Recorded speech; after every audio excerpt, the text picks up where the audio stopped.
everyone. Welcome. What day is today? So much for spending some time with me. You've chosen to spend that time with me, and it's something that I very do me a favor. And please make sure to hit the thumbs up button. It's not for my ego. It helps the algorithm. And said many times, and it's doing really good. We had 500,000 really screwed up. Anything at this point you are able to do in terms of subscribing and liking is greatly appreciated.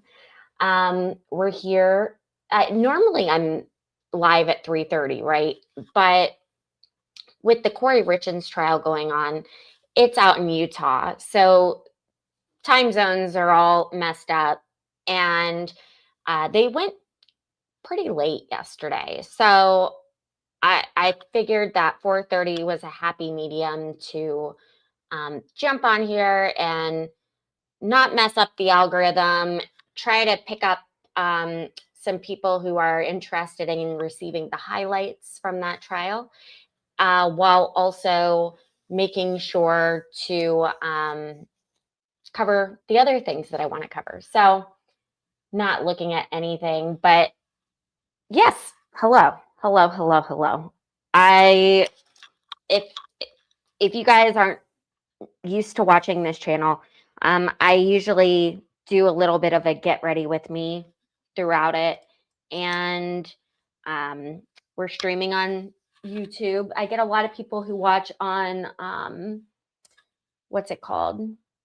They watch later on, and I appreciate you guys. I know those of you that do that, so thank you for watching and always making sure to press the like button. Hello, UK. I hope you are having a lovely day. I also gave you guys like a poll at the top to let me know what brings you here. How did you find me? Because I am interested in knowing if I'm showing up on like people's For You pages, or if you're just like a steady watcher, regular around here, around these parts. And I also have a little bit of a treat for you guys. Something that I've never done on this channel. Okay, are you guys ready?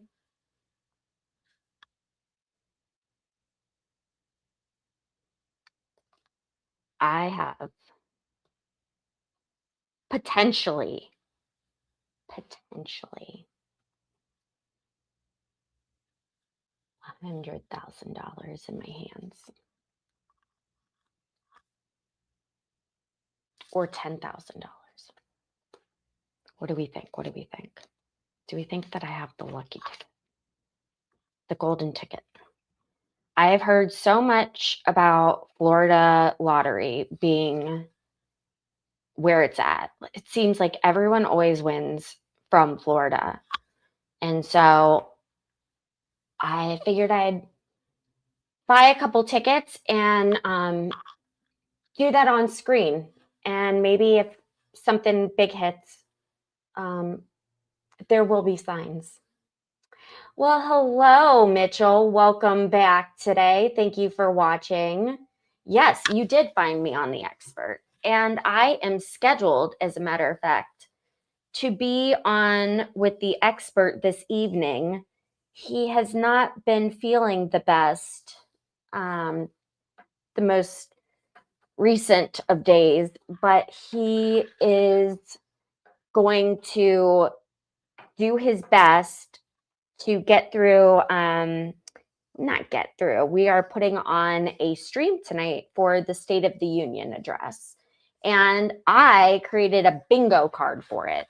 So I think you guys are, if you watch The Expert, I think that you guys will be very amused by not only the commentary that he and I plan on providing, but also, I cannot forget, but also the bingo cards that I have created. I think my bingo cards are pretty good. If you want to watch tonight, that's actually something I should have done before coming on here. Let me grab this really quick before we get any further started. And I will put a link up in the chat for you to click on and get an alert when we go live tonight. What time are we supposed to go live? I know he created this. Yes, at 8:50 p.m. Share. Copy. All right, it's going in the chat box right now. Come watch the expert.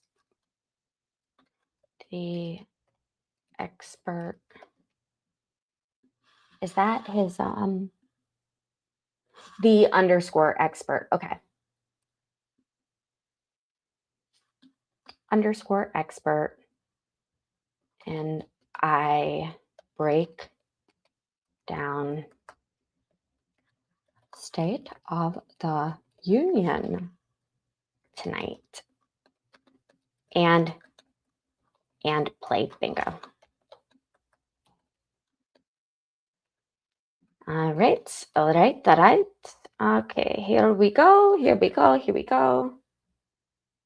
I am showing this to you guys on the screen. Go ahead and click that, set a notification, and it's going to be good. I no doubt believe that it's going to be good. Okay, we lost some viewers because they're clicking it. That's good. I can't wait to see you guys tonight. But yes, that is on the agenda for later on. And then a little birdie told me that there is going to be a very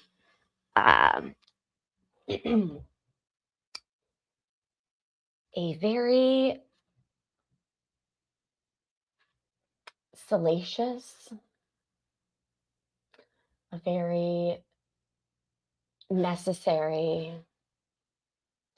a very over,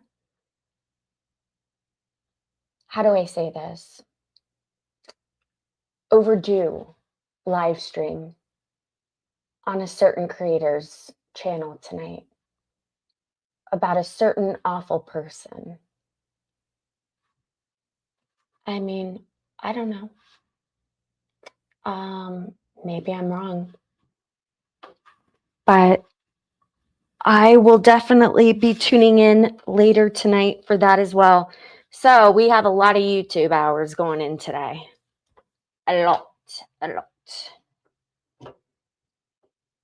All right. So kind of what I was going back to earlier. Please make sure to take the poll that I have listed on the screen, and it helps me gauge either where you're coming from, that you found the stream, and or what you are interested in consuming on this stream. I would love to know. So thank you for helping me out. With that being said, I have a list of the highlighted moments from the Kouri Richins trial that I would like to share with you guys. So we are going to go ahead.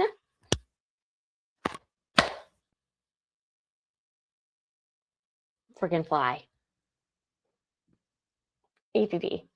We are going to go ahead and we are going to get this show on the road. It was started show. I combined two words. It's okay. It happens. Wow. Why is my face so big? Okay. We're doing makeup as well. So relax, everyone. Kouri Richins returns to the bedroom at about 3:00 a.m. She feels that Eric is cold. She nudges him. He does not respond. She sees that he is stiff and pale. His mouth is wide open. At 3:06 a.m., Kouri Richins unlocks her cell phone. She travels 243 feet beginning at 3:08 a.m. She unlocks her cell phone again at 3:10, 3:15, and twice at 3:19. At 3:21, Kouri Richins unlocks her cell phone and calls 911. Damn fly's still here. Paramedics respond, but they are unable to revive Eric. He has no pulse. He is cold. They pronounce him dead at 3:58 a.m. on March the 4th, but they think he has been dead a while. My name again is Brad Bloodworth. I am one of Summit County's criminal prosecutors who, along with Lindsay Shervinack and Fred Burmester, will present to you the state of Utah's aggravated murder case against Kouri Richins for causing the poisoning death of her husband and the father of her 3 children, Eric Richins. The state will also prove to you that 2 weeks before murdering Eric Richins, Kouri Richins attempted to murder him. And 2 weeks before that, What? by fraud and forgery, she took out an insurance policy on his life. Objection, can we approach? Ooh, objecting opening arguments. Wow. Oh, important to note, her defense attorney, or one of them rather, is also the defense attorney for Tyler Robinson, who is accused of unaliving, because YouTube doesn't like certain words that are actual words, Charlie Kirk. So this might be a familiar face to many of you. Also, this is the same courthouse where the Gwyneth Paltrow Weeks before trial happened. attempting to murder Eric Richins, Kouri Richins took out an insurance policy by fraud and forgery on Eric's life. And 2 weeks after Eric died, she submitted a fraudulent claim on yet another insurance policy. In this opening statement, I will summarize for you some of the evidence that the state will present over the next few days, perhaps weeks, so that you have a framework to assemble and analyze all of the evidence. The evidence will prove that Kouri Richins murdered Eric for his money and to get a fresh start at life. More than anything, she wanted his money to perpetuate her facade of privilege, affluence, and success. Kouri Richins owned a house flipping business. She would purchase, rehab, and resell homes. She presented herself to friends and business associates as remarkably successful. The evidence will prove that on the day that Eric died, Kouri Richins owed over $4.5 million to over 20 different lenders. And she did not have the ability to service that debt because her bank accounts were exhausted and her credit was exhausted. She had been taking out new loans to include payday loans to service existing loans, but her new credit was drying up. In the 5 months leading to Eric Richins' death, Kouri Richins overdrafted over 200 transactions, totaling over $300,000.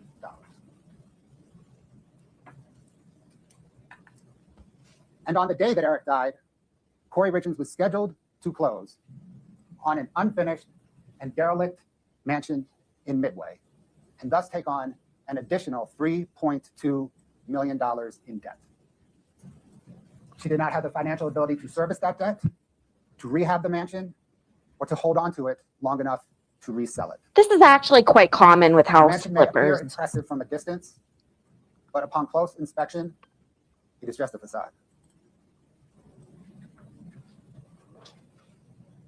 On the other hand, on the day that Eric died, his estate was worth over $4 million. And the evidence will prove that Kouri Richins believed she would inherit it all. She believed that she would inherit Eric's $2 million interest in a stonemasonry business, an interest that a prenuptial agreement prevented her from getting any part of if they divorced, but permitted her to get all of if Eric died while they were married. She believed that she would inherit the $1 million or so dollar home that they lived in, but that Eric owned separate and apart from her. And she believed that she would benefit from nearly $2 million in insurance on Eric's life, to include the $100,000 policy that she took out a few weeks before he died. Now, for Kouri Richins' fresh start at life motive. This motive overlaps with her money motive. She needed Eric Richins' money to get her fresh start at life. The evidence will prove that Kouri Richins was chronically unhappy in her marriage. She thought that having children would make her happier, but it did not. She consulted with a divorce attorney in the months leading up to Eric's death. And so did he. 3 months before Eric's death, Kouri Richins booked a $4,000, 5-night, all-inclusive vacation for her and her boyfriend, Robert Josh Grossman, at the Secrets St. Martin's Resort and Spa in the Caribbean. They were to check in the month after Eric died. 3 weeks before Eric's death, 15 days before Eric's death, 1 day before the charged attempted murder, Kouri Richins text messaged Josh Grossman, "If I was divorced right now and asked you to marry me tomorrow, you would? I just want to lay on the couch and cuddle you, watch a murder documentary and snuggle." Okay. Don't hate. 5 days after the charged attempted murder and 11 days before the charged murder, Kouri Richins text messaged Josh Grossman, "Babe, I miss you. I want you today, every day. Not just sexually, but physically, mentally, every day when I wake up. I do want a future together. I do want you. Figure life out together. If he could just go away and you could just be here, life would be so perfect. I love you. I don't know what my deal is today. I'm sorry." 9 days after the charged attempted murder, 1 week before the charged murder, Kouri Richins text messaged her boyfriend, "I have a crazy dream. You quit your job, I divorce and come up with millions and millions. We buy Midway and live in the guest house and rent out the huge house as a big event center. $15,000 a day like they charge down the road, maybe $12,000 to stay competitive. And we will just run the event center as our daily job and hang out every day, raise some kids, have a little farm, deal?"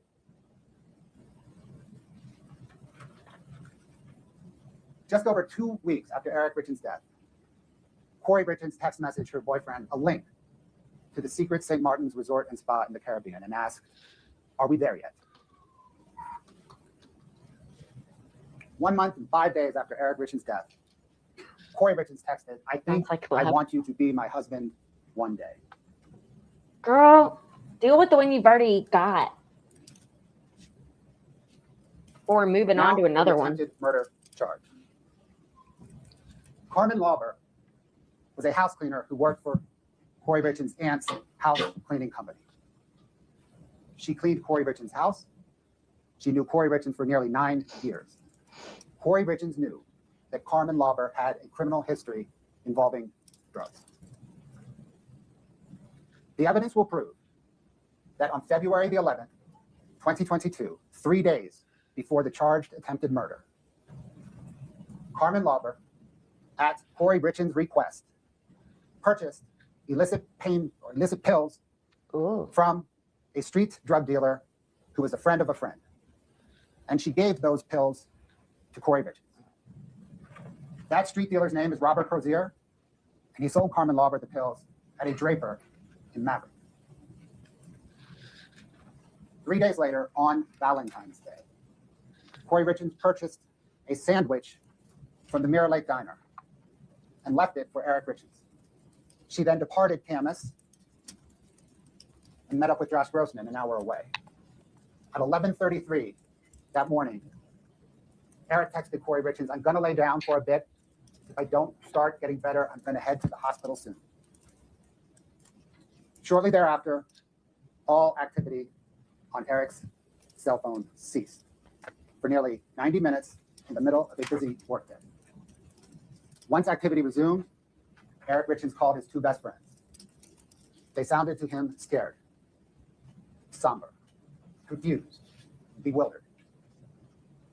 A few days after that, Kouri Richins asked Carmen Lauber if she could get something stronger. The evidence will prove that on February the 26th, 5 or 6 days before Eric's death, Carmen Lauber, again at Kouri Richins' request, purchased pills from the same street dealer at the same Maverick in Draper. And she left those pills at a home that Kouri Richins was just finishing up a rehab on. The evidence will prove that those illicit pills contained fentanyl.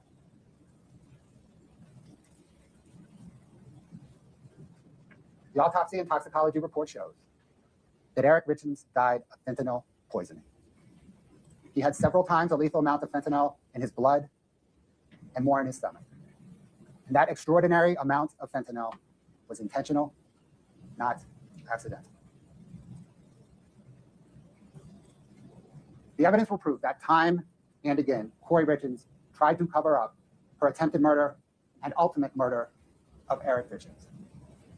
When confronted with Eric's reaction on Valentine's Day, Kouri Richins text messaged her friend. It was Valentine's Day, and Eric and I were both working from home that day, and I ordered lunch from Mirror Lake. He never broke out in hives or used an EpiPen. I was fucking with him. Bailey was there too. He said the sandwich hurt his stomach, so he was going to nap. No hives, no EpiPen. Kouri Richins was an hour away from Eric Richins with her boyfriend. Regarding the morning of Eric Richins' death, Kouri Richins wrote in a notebook that she entered their room at 3:20 a.m. She saw that when she nudged Eric, nothing happened. She grabbed her phone and called 911. She first grabbed her phone at least 3:06 a.m. and delayed calling 911 at least 15 minutes.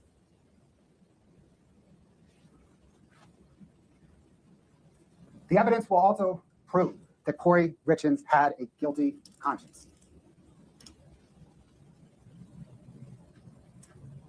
The morning that Eric died, his family came over. Kouri Richins could not face her children or Eric's dad, Eric Richins. She didn't speak to him. A few days after Eric's death, Kouri Richins and her boyfriend, Josh, they drove into the Uintas and talked about Eric's death for the first time. Kouri Richins asked Josh, while serving in Iraq, did you ever kill anyone? I When he mean, responded, she asked, how did that make you feel? trauma is real. It makes people do weird Along the lines of crap. cover up and guilty conscience, Kouri Richins' text messages and other data from Kouri Richins' phone for the 2 months leading up to Eric Richins' death and a week or two after have all been deleted. Police seized that phone. She got a new phone.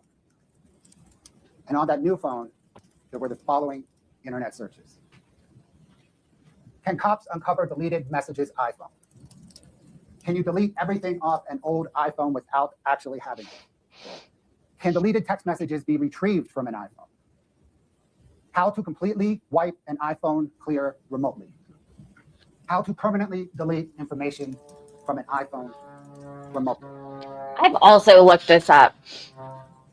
Sorry, guys, my sniffling. On April the 13th, 2022, about 5 weeks after Eric Richins' death, I'm going to take medicine. detectives informed Kouri Richins that the autopsy and toxicology results show that Eric died of fentanyl poisoning. Thereafter, searches on her phone include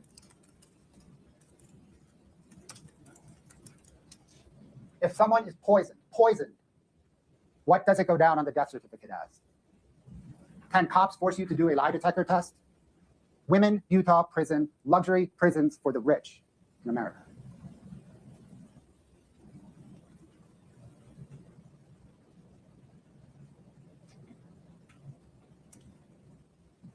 Almost a year after Eric Richins' death, when Kouri Richins knew the police were investigating her for his death, Kouri Richins published a children's book on how to deal with the loss of a parent. And she promoted that children's book on local television and local radio.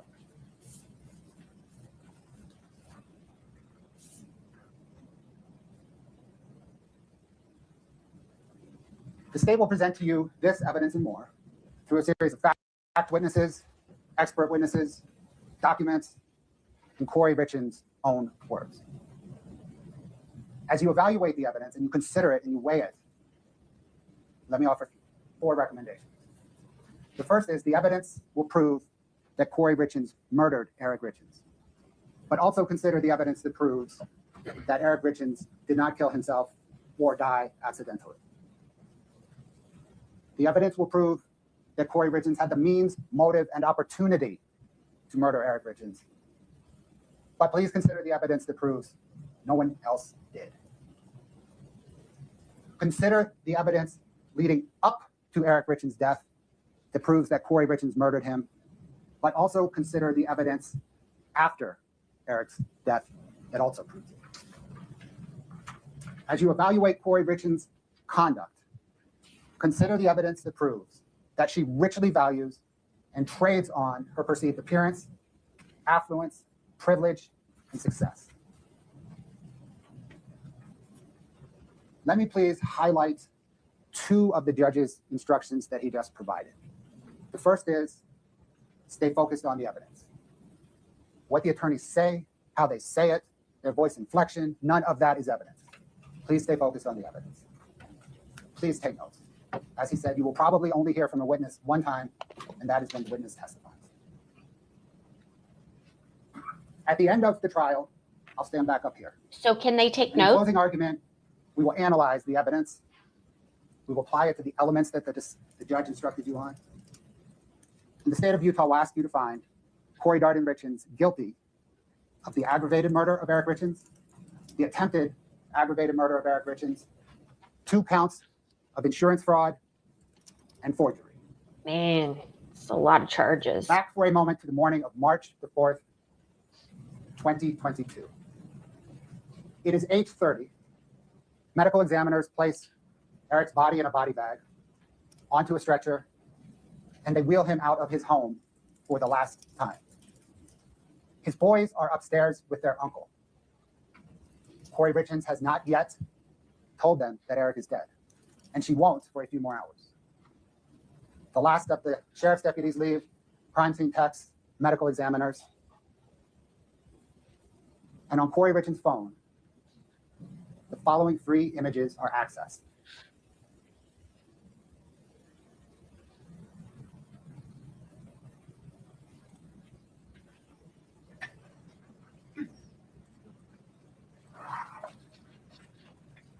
I mean, she was closing on that property, so Is your mic on business? Or Yes. tap record?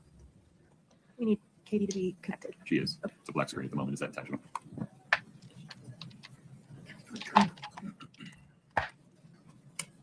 once again, she should look familiar to my regular viewers on here because we've been covering My the apologies. Tyler Robinson hearings where My she has been a prominent figure, to say the least.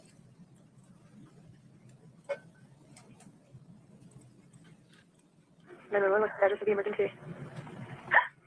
My husband's not breathing. He's cold. Okay, what's the address? 282 Willow Court. 282 Willow Court? Uh-huh. Okay, what's the good phone number in case it gets disconnected? 435 671 1987. Okay, it's going to be in Francis? Uh-huh. Okay, tell me exactly what happened. No, I don't know. I just came in. I was sleeping with my kids. Okay, I can't understand you. I need you to take a deep breath. What's going on? I don't know. I was sleeping in with my kids. I just came in our bed, and I turned over, and he's just cold. He's just cold. Who's cold? My husband. I turned the light off. And he's not breathing? He's not breathing? No. I need you to confirm it for me. Is he not breathing? No. Okay, can you do CPR? No, I don't know how.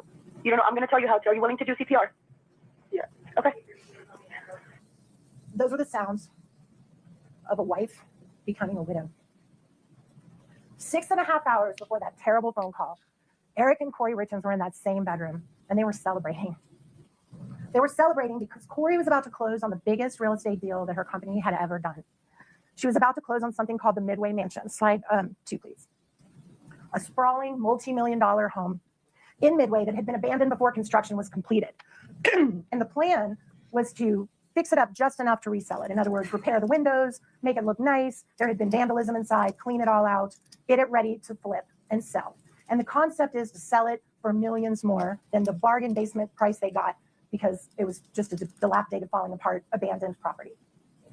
And the plan was to flip it for so much I love that she was it. going I to wish I make could do millions that. of dollars of profit, at least $2 million for her and for all of her investors. And Eric was a part of this. Eric had been out at the property that very day, the day that he died, spreading gravel to make it look nice for open houses, and so that it'd be ready as soon as they closed. These two had other things to celebrate on March 3rd, besides this big deal that was going to make them a lot of money.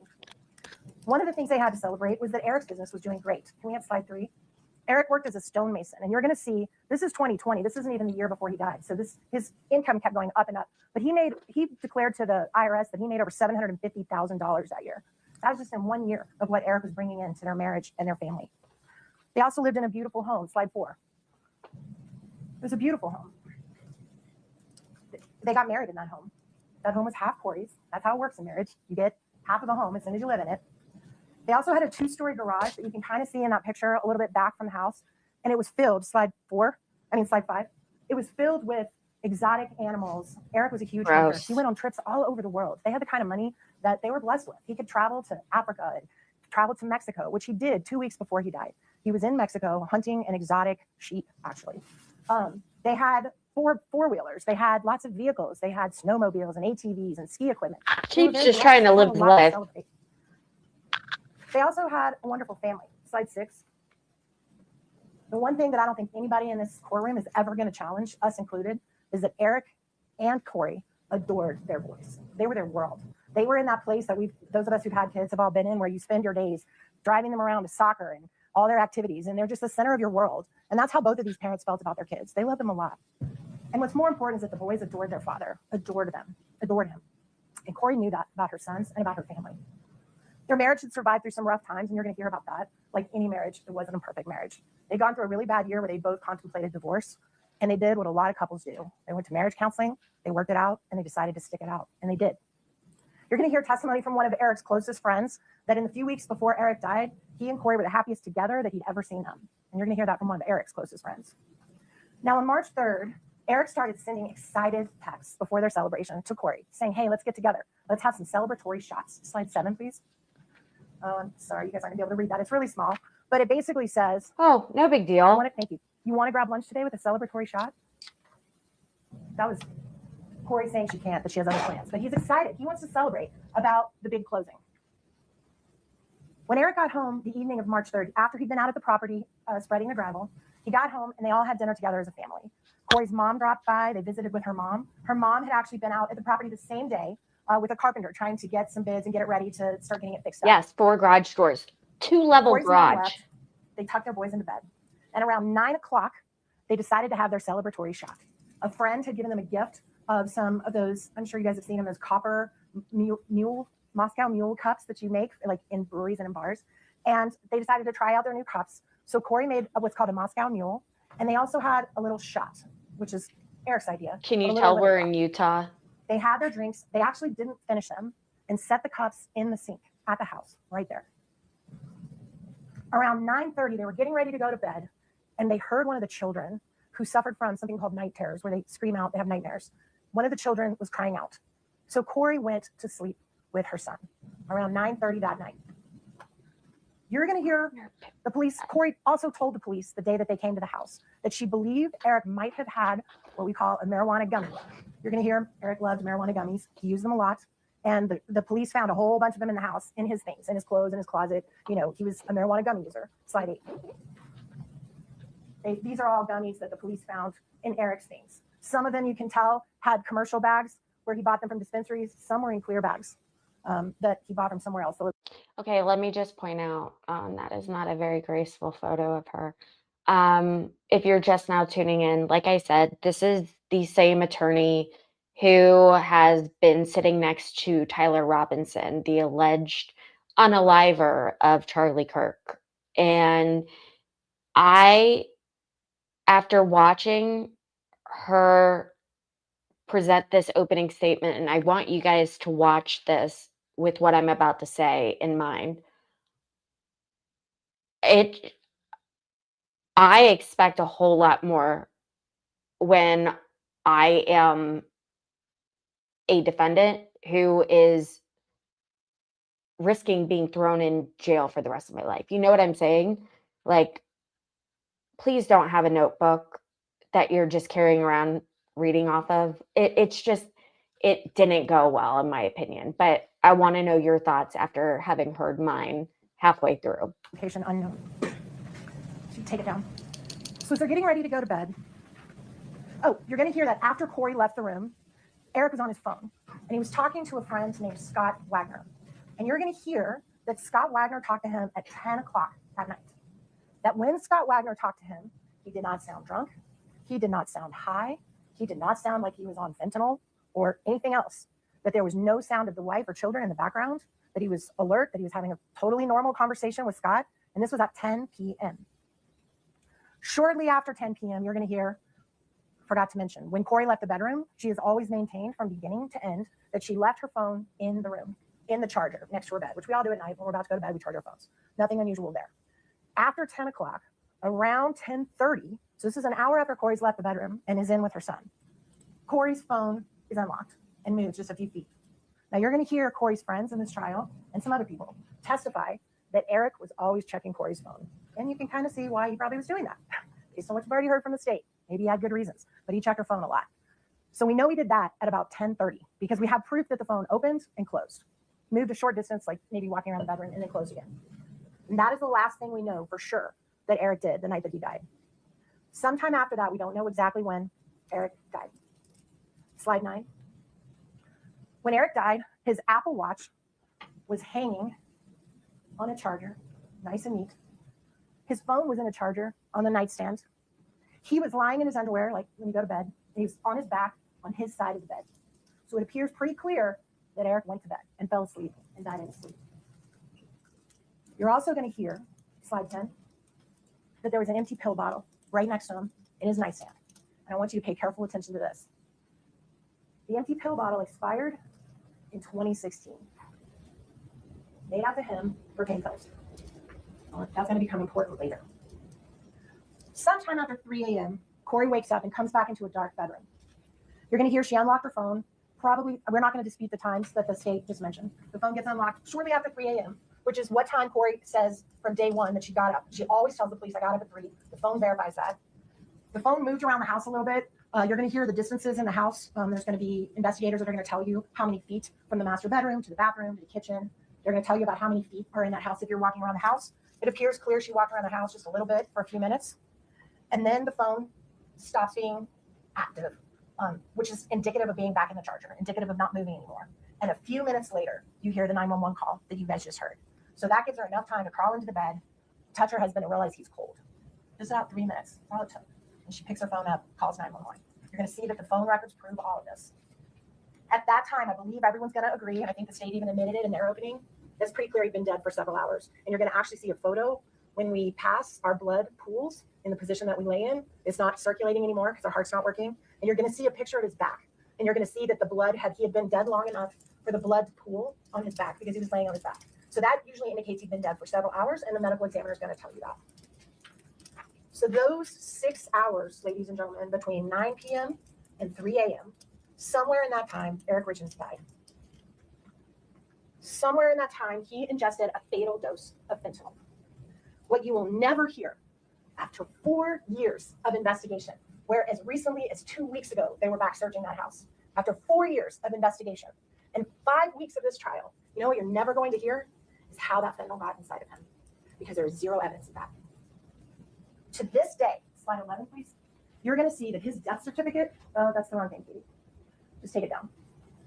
Sorry about that. That's the wrong thing. His death certificate reads that the manner of his death is still unknown to this day. You're going to hear testimony that a medical examiner has the ability to declare the manner of someone's death. It can be homicide, it can be suicide, it can be accidental overdose, it can be murder, it can be anything. To this day, the medical examiner, the professional that's the head of declaring how people die in the state of Utah, has never been able to determine the manner of Eric Richins' death.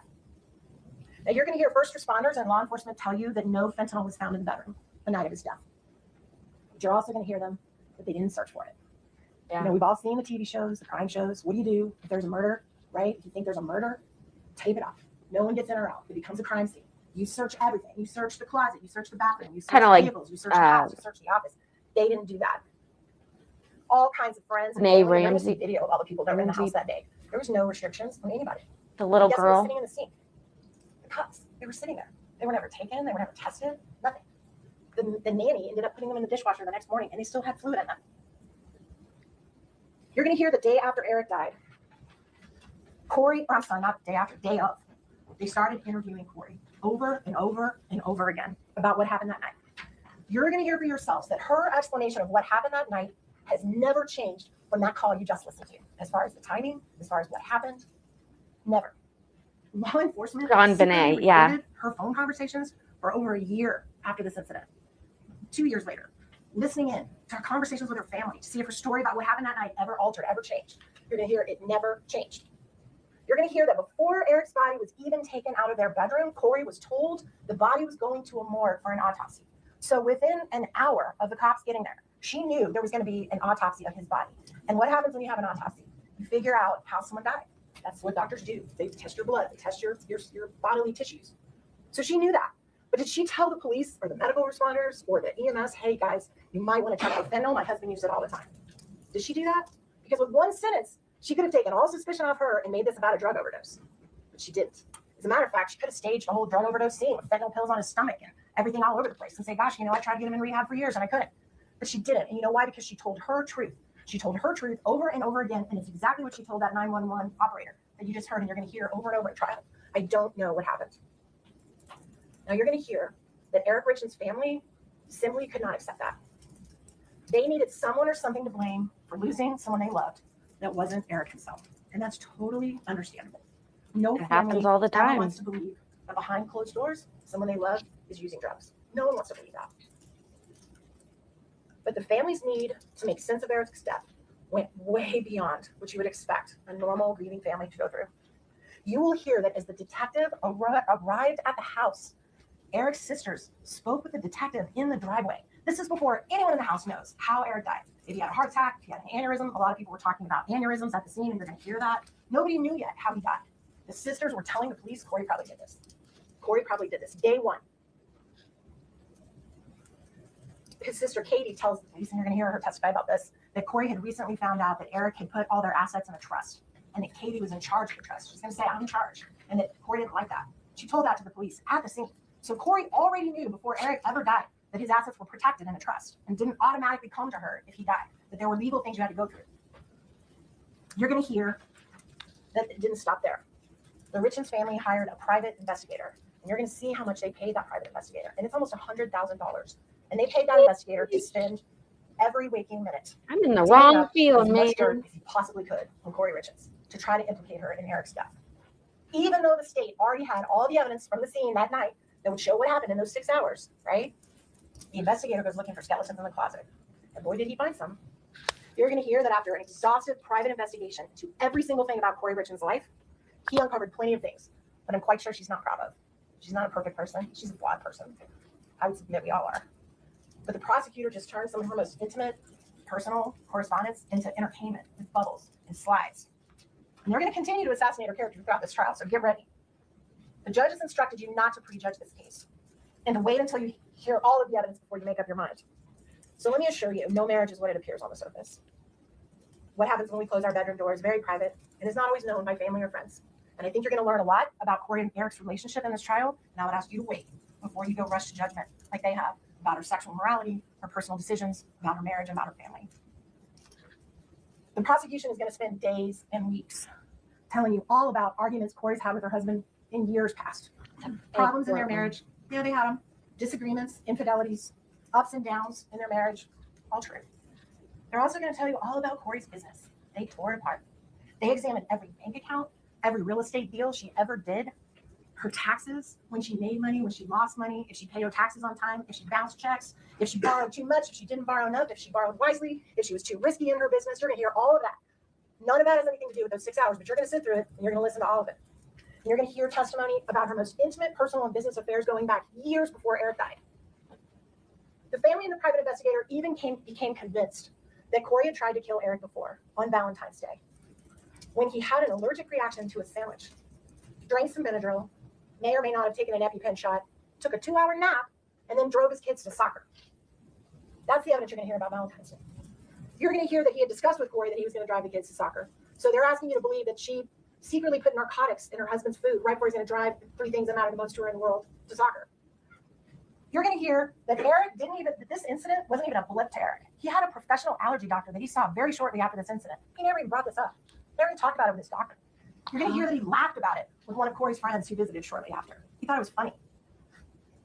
Interestingly, you're also going to hear that people who use oxycodone or hydrocodone, like that bottle said, also tend to have allergic reactions. They can have very similar symptoms if you use pain pills to the symptoms described of what Eric experienced on Valentine's Day. Here's what you're not going to see in this trial. You're not going to see one single bit of evidence showing what was in that sandwich, if he went to a doctor, if he did any tests run, because he didn't. No evidence at all.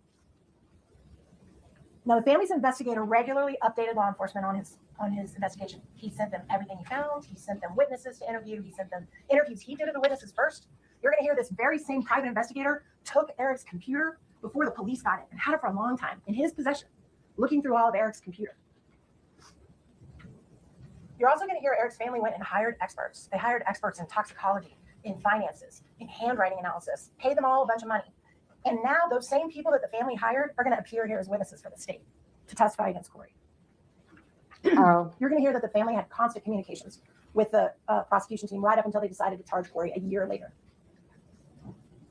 Now, as you've already heard from this prosecutor, they're going to spend weeks in this trial trying to convince you that Kouri had reasons to kill her husband because they can't show you that she did kill her husband. You're not going to hear a single one of Eric's family, Kouri's investors, Kouri's friends, her lover, her accountant, her broker, her lawyer, her marriage counselor, her accountants, her husband's friends, her husband's coworkers. Not one of those people is ever going to be able to tell you what happened in those 6 hours. Not one of them. You're going to hear me ask each one of them in this trial, do you know whether or not Eric Richins knowingly ingested fentanyl? Do you know whether he accidentally ingested fentanyl thinking he was taking another kind of pill and it had fentanyl in it and he took it and accidentally ingested it? Do you know whether he mixed fentanyl with alcohol after Kouri went to sleep? The answer every single time from every single one of these witnesses is going to be no. Now here's what you will hear. You will hear that Eric suffered from pain a lot. That he suffered from knee and back pain related to his work. He did hard work. He was a stonemason, lifting heavy stones. I can And only he also imagine. was a huge outdoorsman. He was hiking, snowmobiling, skiing, hunting, and he had pain in his back and his knees from that kind of activity. He also had been diagnosed with Lyme disease. He believed he had it, and he claimed to people that were very close to him that he suffered with intense bouts of pain that he believed was related to Lyme disease. It's awful. But this is a man's man, this guy. He's a hunter. He's a macho guy, right? He didn't want to show weakness. He didn't want people to know he was suffering. He didn't share that with a lot of people. You're going to hear that Eric was so dependent on the drugs like the gummies that gave him relief from his pain that he would even take it and smuggle it in his luggage when he went on trips out of the country and out of the continental United States when you got to go through TSA. That's how much he needed that relief. Now you're going to hear on one of the calls that they were recording when Kouri was talking to her family, she tells her family that she purchased pain pills for Eric at his request. She purchased them from a woman named Carmen that she knew who cleaned her properties for her. And she knew Carmen had access to people that had drugs. You will hear that she asked Carmen to get oxycodone.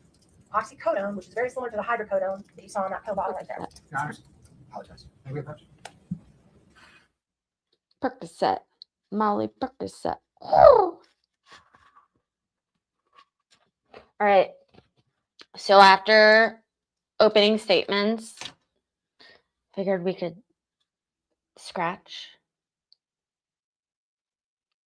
See if I'm a big winner. At least one of these. I think I got 10 of them. 2, 3, 4, 5. Oh shoot. No, I got 5 of them. I didn't get 10 of them. For real? Week, so get ready.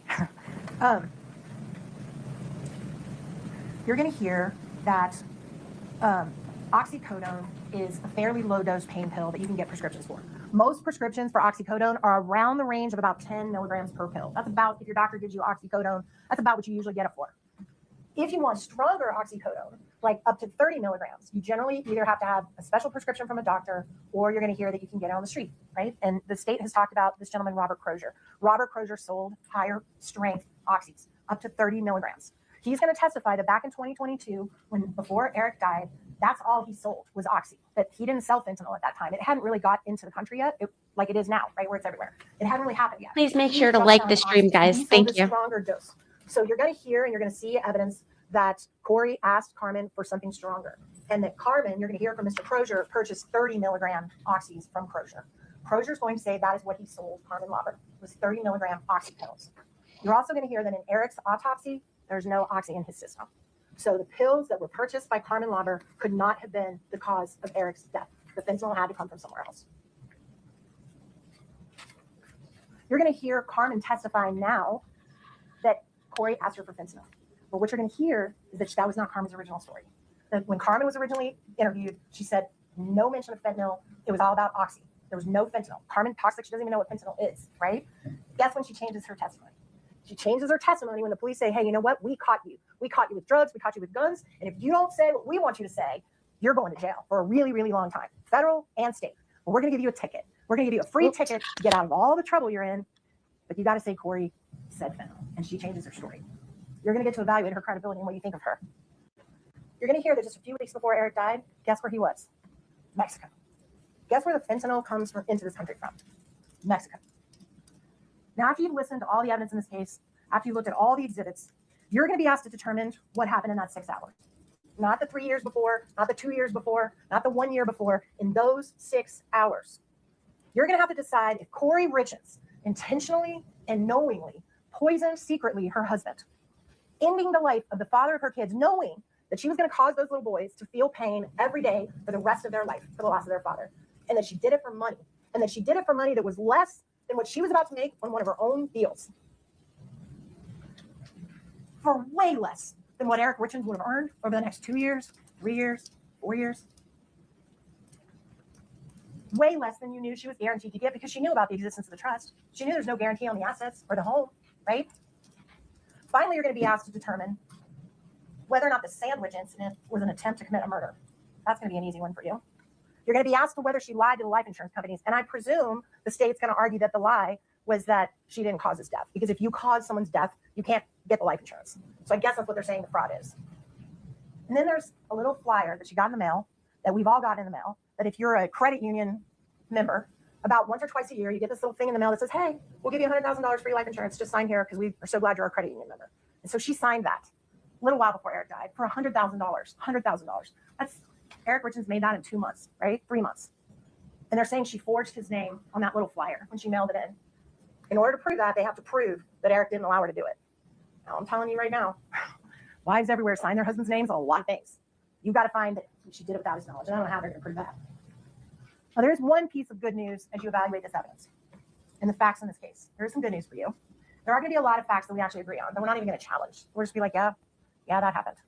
Hopefully that's going to help the case move a little faster for you guys. But interestingly, even though we're not going to dispute the facts, we're sure going to dispute what the facts mean. Sometimes you can look at the same facts and see two very different results. Let me show you what I mean. Katie, can you put up slide 12?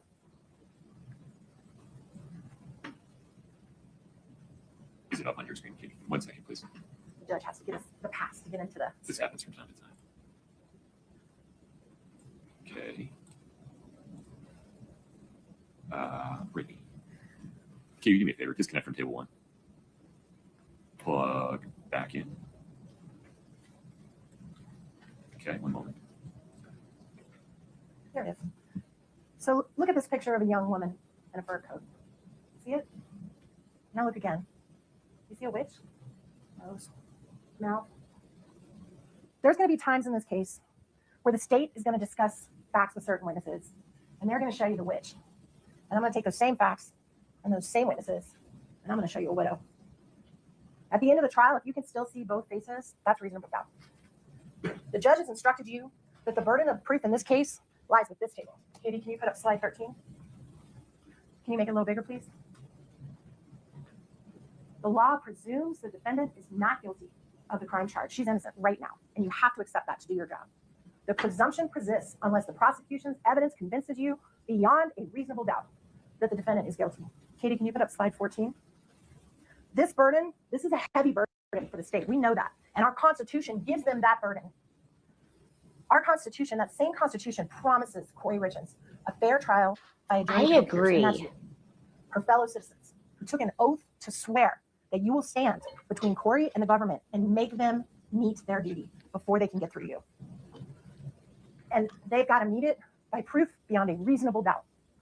More powerful than just more likely or not that she did it. It has to be firmly convincing you. There are very few things we know with absolute certainty. The criminal case doesn't require proof that overcomes every possible doubt. But if you think there's a real possibility that she is not guilty, you must give her the benefit of the doubt and find her not guilty. And that's the burden that's on your table. When you go back into that jury room, that's going to be on y'all's table. We're asking you to be courageous, to pay attention, to stand strong, and to hold the government to that burden that's on their table. Hold them to it. But can And they at the end of take this case, notes? You will see Kouri Richins is innocent. She's counting on you to do your job.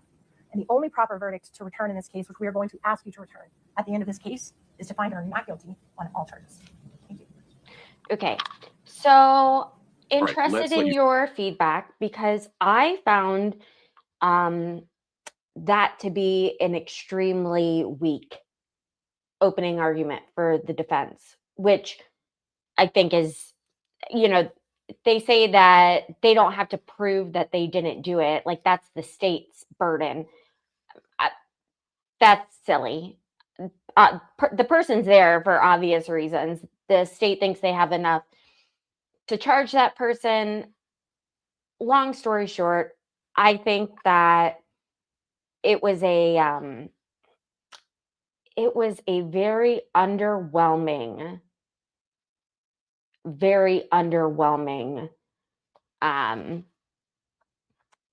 opening argument for the defense. And if Tyler Robinson was watching, I think I'd seriously be concerned about my legal counsel right now, because taking up a notebook, like Alan Jackson didn't need to do that. You could tell he had prepared and rehearsed, and he had spent all his time getting to know the facts surrounding the Karen Reed trial. I don't know. And then one of the people commented that fentanyl wasn't even a thing back in 2022. I agree. It was a thing. And for the defense attorney to say otherwise is just bonkers. Like, some people have gotten to the point that they don't even do heroin anymore. They're just like doing fentanyl. So I mean, maybe it's because it's Utah. The people in Utah just live in a completely different how do I say this? They live in a completely different reality than the rest of us. I don't know. But open to hearing what you guys thought. And then I wanted to show you the body cam. So let me go back. There were a few witnesses, including the dad of the deceased and his sister. His sister was very emotional, which I remember from the 2020 or the 48 hours, it was 48 hours special that I watched on this. It was, the family was very angry at her. So it just got weird. After the sister testified, her husband, so Eric's brother-in-law, began to testify. And, like, I'm going to be real with you guys. Mormons have they have a kind of like a secrecy surrounding them in their religion, and things that only they know, that people on the outside are not privy to. And he definitely approached his testimony as a witness as like in the same way. It just, he made himself look suspicious without even needing to, by being not like fully disclosing the questions that he was being asked by the defense. It was really trippy, and I think he probably, to the jurors, I think he probably came off looking like a little smug and a little arrogant. That would be my thought. I think that's what the general public assumed after watching him. And then this is him. This is this star. Look at that. Look at those ears. All right. But the part that I thought was good was when they get to the body cam, because we hear some interesting utterances from both parties, his family as well as Kouri.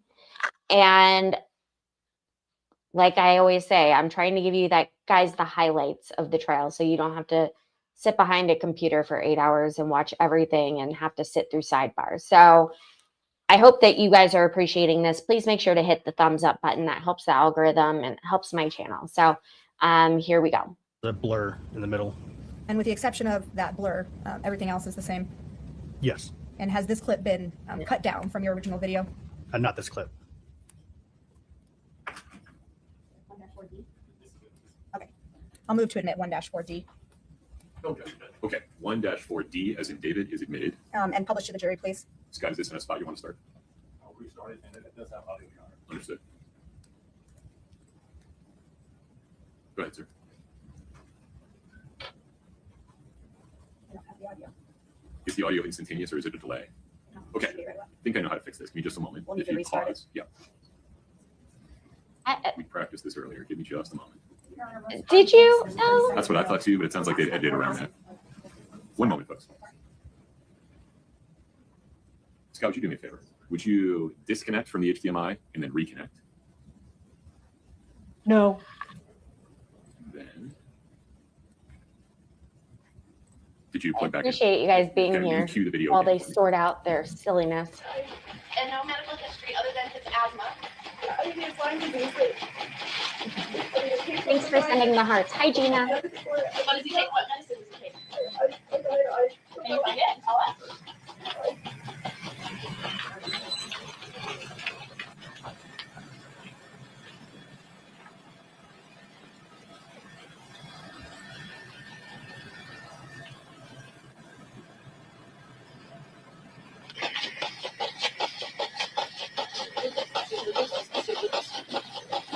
Those of you who don't know, this is a Lucas machine. This is what provides chest compressions so that EMTs can do other things like give IVs.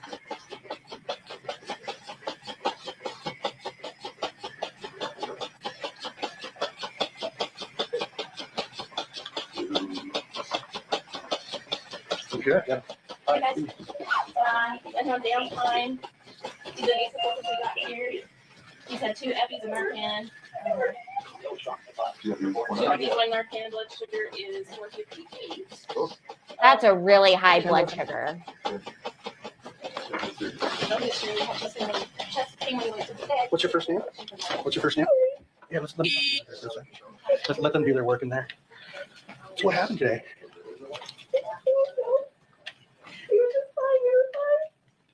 When you say we were fine, what time did you see him when he was alert? We had a drink together at 9 to celebrate something at work tomorrow. Okay. We went to bed. I went to bed with my kids. He went to bed in our bed. What time did you guys go to bed? 9:30. 9:30. Okay. 9:45. And then what alerted you to him today? Right now? I just woke up. When I sleep with my kids, I'll wake up and I go back to my own bed. Mhm. I just crawled over on his side. And he was laying in bed. Okay. He was on his back on the bed, and I It's a Okay. pretty room. And he was on. You said he was on his back. Okay. Where are your children now? One's asleep in that room. 2 are awake with their ear to the door. Mm. No, let me come out. Please somebody No, come out. where are the other two at? Are awake? Is No, she wait, really that's crying? And where's that at? Who's there? First on your left. Okay. Is there any family members we can call right now? Yeah, I need to call my mom. I need to call my mom so bad. Okay. I think I don't know. 911's still on the phone. I don't know. Okay. I call my mom. Yep. I'll give you a phone right now. Okay. I need to call his dad. He's gonna be okay, right? Like I got in bed and then I just got. They're doing their best. Okay, ma'am. Here, you can use my phone. I wonder if they were able to get. Mom. Mom. Never mind. Mom. Come to my house. Come to my house. What's going on? I don't know. Something's wrong with Eric. The police think I'm drunk in here. It's like, I don't know what's happening. He wasn't breathing. I don't know. Who? Eric. Where's he at? He's at Disneyland. Where do you think he is, Mom? I think my partner found your phone. Is this it right here? Does he have any medical conditions or anything like that? He has Lyme's disease. Lyme's disease? But nothing major. Like, Okay. So no heart problems or anything like that? no, he just said his chest was hurting when he went to bed, but that's, not, he doesn't drink enough water, when he gets on the bike upstairs. I don't know, it didn't.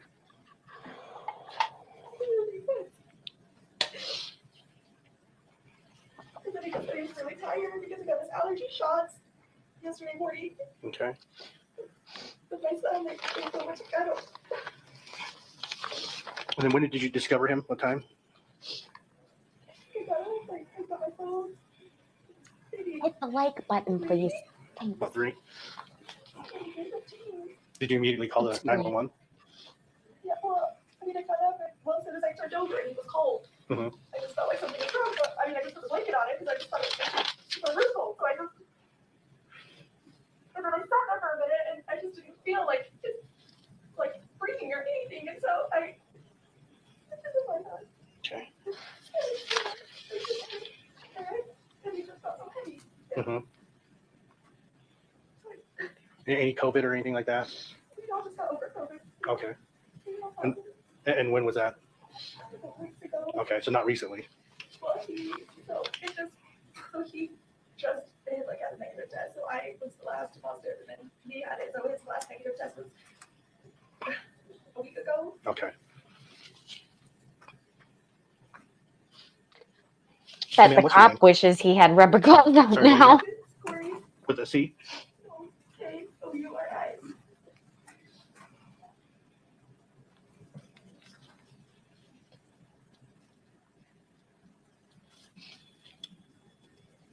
He's like, I don't want that spicy flu nonsense in my life.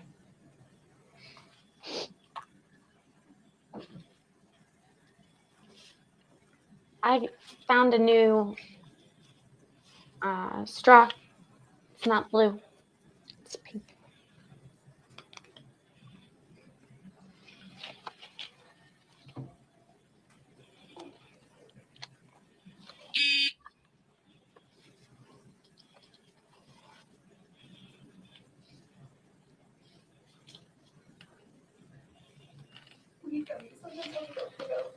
Gummies before he goes to bed. Mhm.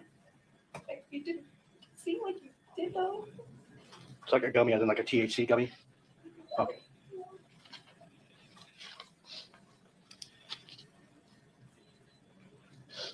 And who is his primary care physician? Why? Who? Herb Lepley, How do you spell it? How's P-L-E-Y. Lepley? No, it was just dirty. Needs to go in the dishwasher. When was that?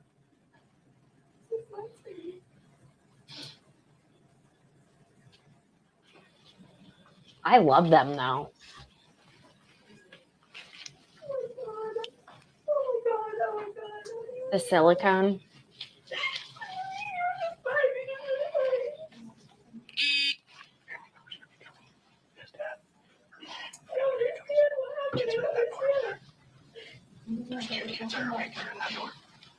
She's to the left. Ask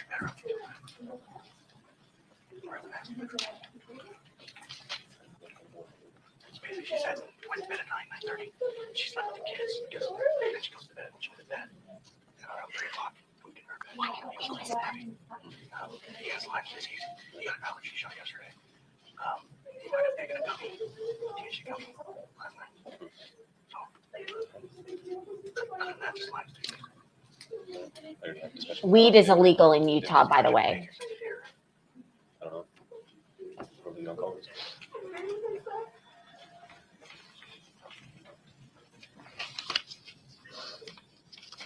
understand. Like he wasn't safe. Like he.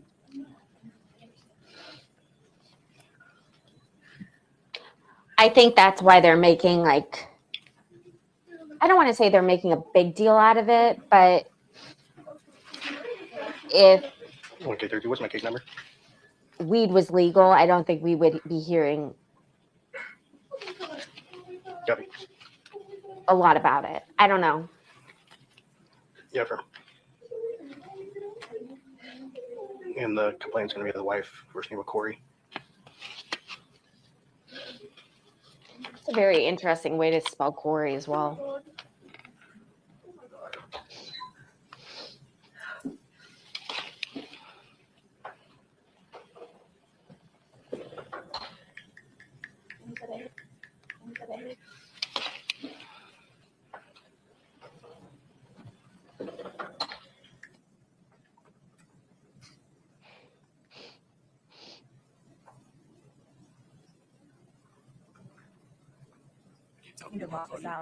Scott, pause there for a minute. Thank you, sir. Scott, don't change anything for a minute, please. Yeah, don't change anything for a moment. Let me see if I can fix this from my end. She's beautiful. Like, she might be our prettiest Scott, can you go back 5 or 10 seconds and test something? defendant yet on my channel. What do you guys think? We've had Kaylee, or I'm not Casey Anthony, Jody Arias. We're just waiting for our Emmy, Omi, and our detective to show. And then we get an aneurysm or something with all the blood. That's there's a lot of blood for some reason. Where'd you first something? We were second. The South Fire guy was here before. And the rest There of was the blood. men. Really? A little bit coming out as soon as we start doing compressions with the lupus. He's definitely the prettiest. I don't know. No pulse or anything? No, he was cold. I think he was not a long time, but he's been down a minute. He was asleep the whole time. So. Okay. All right. Yeah, when blood starts to come out of the nose during compressions, that's not really a good sign. That's what she said. And then the hydrocodone, I think there's hydrocodone or something. It was 96 or something. 2016. 2016, yeah. Pretty old. Did you take that? We don't know. It was sitting there though. It's in the running tab. Or something. It What is. did you say? Is that it? Are you taking for Lyme disease? Yeah. Started to look at it and it's filled in 2016. Yeah, that one. It's under his name.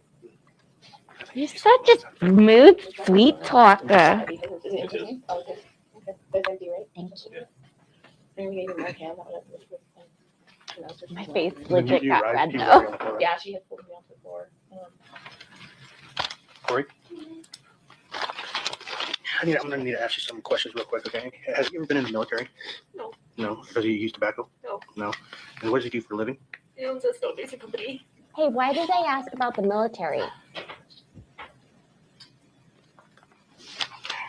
And then when you anyone discovered know? him, was he on the bed? Yes. He just laying on his side like normal. Okay. I just thought he was cold. It was cold in there, so I put the blanket on him. Yeah. But his body just felt like heavy, and And which way was he facing? Was he facing towards? he was just up, just facing up. Oh, so he's laying on his back. Facing on his Okay. back. And then did you pull him to the ground? Yeah, that's what the lady on the phone told me to do, Okay. was to take the sheet and pull the sheet Okay. to the ground so I could do CPR. Okay. What's his highest level of education? It's a bachelor's degree. Okay. His Any- man's active. He didn't just die in his sleep. This is insane. Well, when Any, he wasn't mental on health trial, issues? he's No. way prettier than How about Wendy. any Come on. any suicidal history? No. Never. Okay. No. Look at the Papa Dory. Papa Dory wants Has he been to seen by a help. doctor in the last 30 days? No. Okay. Has any prescriptions in the last 30 days? No. Has he had a history of falling or anything? No. I do. Any history of prescription abuse? No. I mean, when he was in high school and stuff, yeah. I just fall. Girls, I think. I have no equilibrium. He just didn't feel good from them. Like, He didn't look good last night. he looked pale last night. And I asked if you were okay. Who's being Yeah, interrogated? His chest was hurting. Kouri Richins. Does he have any history of illicit drug use or anything in the past? Or No, never. Okay. Hey, Mitchell, if anyone Do you sends have the phone number tools, to please Herb, let me know. his doctor? Okay. Because I don't typically look at that screen. You're very welcome. I don't. It's just at the Park City Family Clinic and Hospital. Or, Apparently, my mother is Not a- extremely popular. It's a couple. Why would you tell us that? no, they shouldn't have told him. I asked him. Oh. They all know. They told me. How do they know? The people Carter told me. God told me. What they told him? We were in there. want any. Oh, we were maybe fired they from. know? Oh my freaking God. Oh my God. Oh my God. Oh my God. Oh.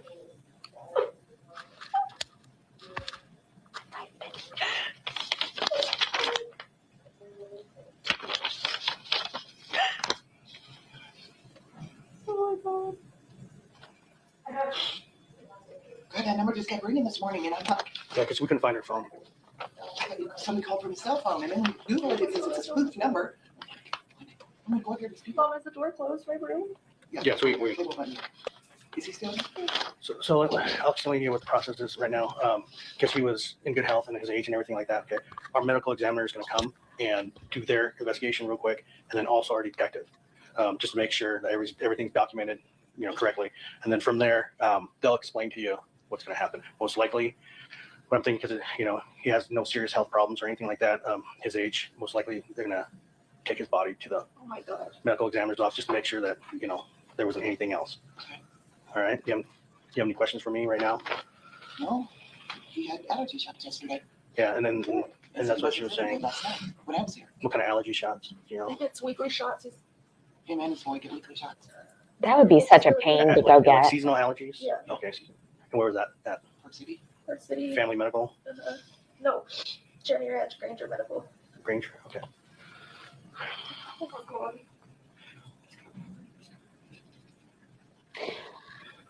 Trauma affects everyone differently. Unless you've been in this situation, it's difficult to say, she's acting You guys gotta go back safe. It's 4 o'clock in the morning. wrong.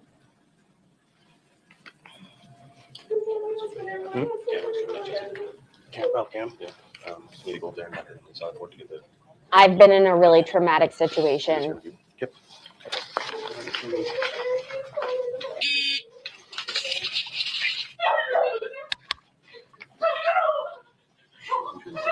Yeah.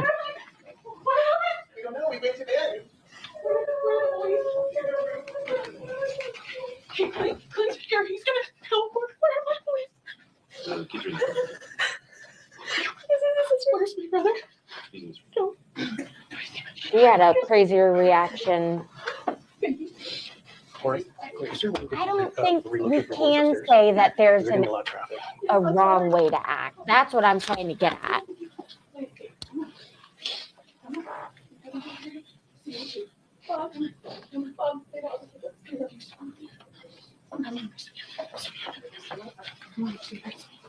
This is the body cam footage from the Kouri Richins trial. I can explain to her if you want to go. I miss everything. I miss Chris Will, everything. I miss Eric attorney. I miss everything. We don't have to Go worry upstairs. about that kind of stuff With the voice. Upstairs with the voice.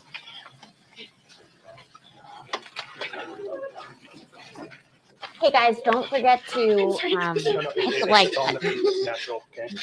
Take a deep breath. Take a deep breath. ma'am.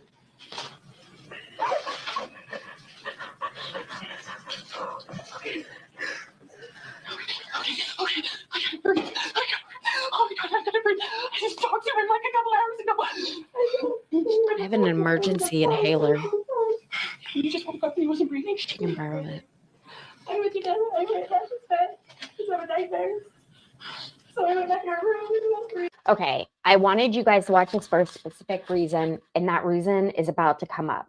So if you are watching on a computer, like if you're not watching the screen rather, now might be the time to look at the screen and look at the closed captioning, especially. I'm going to try to keep quiet during it. And I just turned over to cuddle him and his body was just so cold. So the only information I know from what the medical staff that was here is he was cold to the touch, okay, and it seemed like he was down for a while. So He was fine at 9:30. I mean, that's when I went to the bedroom with Ashton. I mean, so unless he went, like, I didn't hear anything. He didn't yell. He didn't say anything was wrong. I mean, nothing happened. Like, nothing happened. Oh my God, this is not real. Nothing happened. Nothing happened. I didn't hear anything. I'm right across the room. Like, he was in pain. Why didn't he yell? She didn't hear anything. I know, but like, I mean, I'm such a light sleeper. I couldn't have heard anything. I just couldn't have heard anything. And he just said, Kouri. I'm like, I don't. It's something his sister says. Hey, Alex, welcome.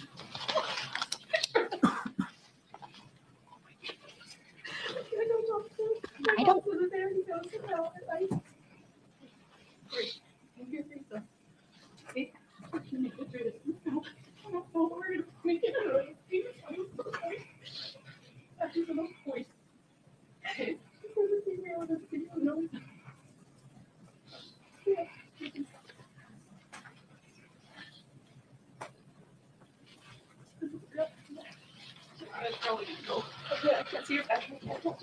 In case you missed it, that was the sister saying supportive things to Kouri, like, we are going to have your back, Kouri. You're going to get through this. You got to think about those boys upstairs. This is the same sister that spent, I don't know, a minimum of 2 hours on the stand yesterday, providing a whole lot of opinions on thinking that Kouri was guilty based on what she was wearing. She thought that her pajamas were too matchy-matchy, and her hair was done, and that her brother never ate CBD gummies or weed gummies, or it was weird that Kouri had her hands moving a certain way. I don't know. I get that things change, and with time you receive more information, et cetera, et cetera, et cetera. But I think that oftentimes we have to reflect on how we felt when a traumatic situation did happen. There was a reason why she supported Kouri.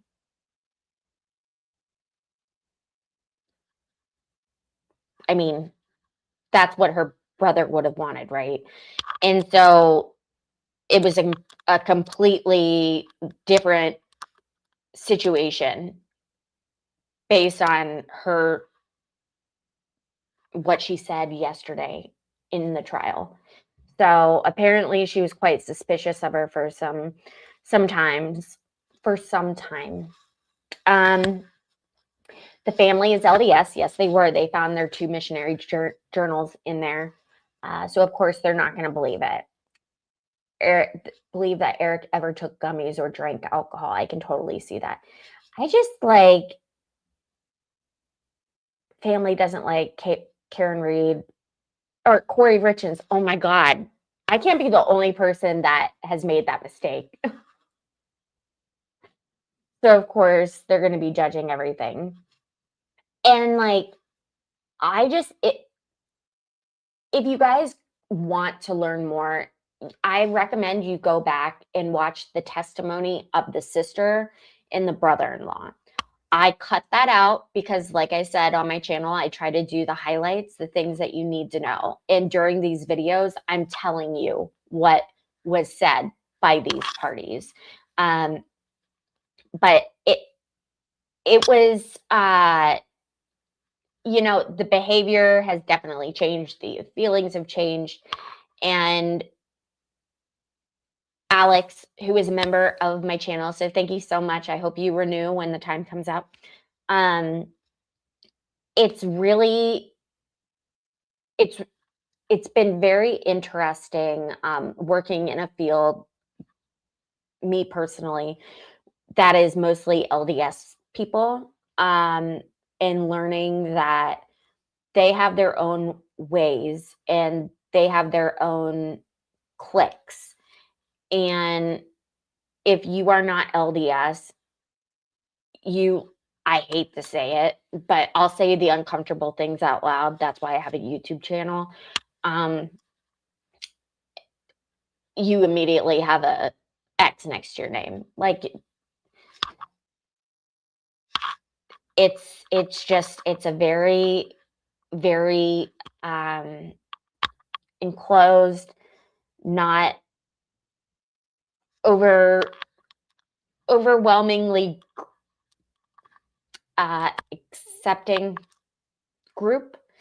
And yeah, let's keep playing with this. Let's keep playing this video. And I'll keep talking. Okay, so what do we? You just have to. See, I thought her husband came off What's that? Is there anything that we need to do? as a total weirdo. So we're just going to document some. So there's some protocols we have to document. Like I explained to them, next thing is our detective and our medical examiner are going to respond to the location. They're going to do their investigation and document everything. And then most likely, because of his age, you know, his health and everything else, most likely. But that's their field, not ours. So for us, our thing is now we have to just secure the scene until they get here, and then once it's released, you know, it's up to them. Then most likely you guys will be able to, you know. I think we want to go to the funeral home in Morgan. Okay. And that's something you could talk to our medical examiner about.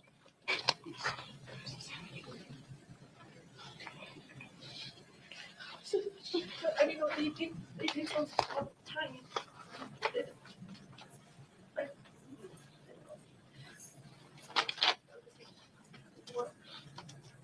I come from a very small family. I know we talked about tomorrow. We were celebrating. We were just celebrating by the time.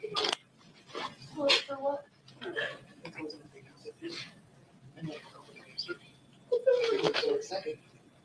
Oh, congratulations. Wouldn't that have been so awkward?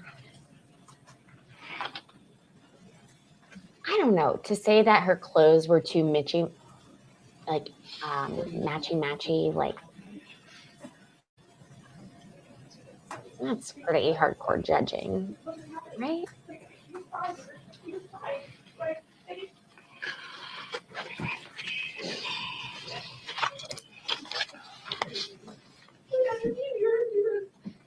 9:30, 9:45. Like, I know. I know. And then we might want to have a drink and then let's go to bed. Like, okay, so we did it. And then that was it. Good night. That was good night. I love you. It was so cold. It was so cold. Hey guys, thanks for hitting the like button. I really appreciate it. If you haven't done so already, please help your friend out.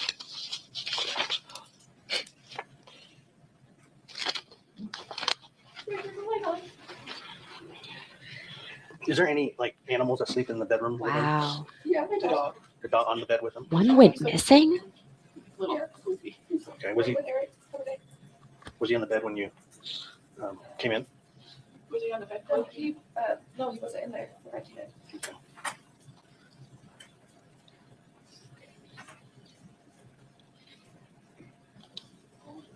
Is your dad on the way, Katie? I I don't know. He told me, and I just like screamed, and everyone woke up, and then we're here. I don't think he can even function. I'm trying to find somewhere to go. Oh, my dad's almost here. Oh. I can't tell him, Katie. Yeah, I can't even. I don't. It's fine. He was fine. We'll do it. My sister's almost here. Can you just please explain to them the process that they can't pass the threshold until it's what really you're doing? Yeah. Okay. Yeah. Was that what you're doing? Okay. Yeah, I thought you were like seeing if I was gonna pass out or something. No, because I like my. And that too, you know. I'm so shaky. I think I'm just stay sitting until out. I will go. He had like formula stuff on his nose. It was like, what is that? So, like I said, I'm not a medical personnel person, but what the ambulance said was he did have blood I in his saw mouth. all the blood. So, everywhere. you know, they don't know. It might have been an aneurysm. They don't know. His dad has blood clots.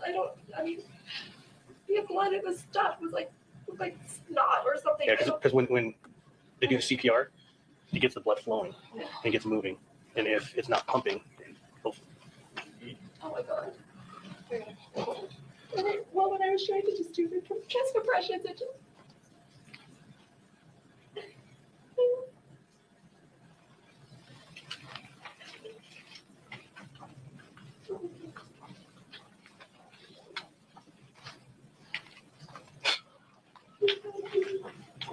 So Corey, does he have any other medications except for that? Where would he keep his medication? Our house, not for that. Our house cleaner just cleaned. Wow. I can't find where she put anything. But he doesn't take his Lyme disease doctor just is weaning him off of his Lyme disease medication, so he's just taking vitamins for that. We gave him something like for the pain because it causes him to, it just burns his body, so he has pain medicine. And Is it that green bottle? I wonder if- I don't know. I don't know. I wonder if I That was came what got across in your his bag, screen but he because of just St. George, Scratch if he just went House. to St. George. I would assume that, but it looked old to me. I'm sorry, I don't know. I'm sorry.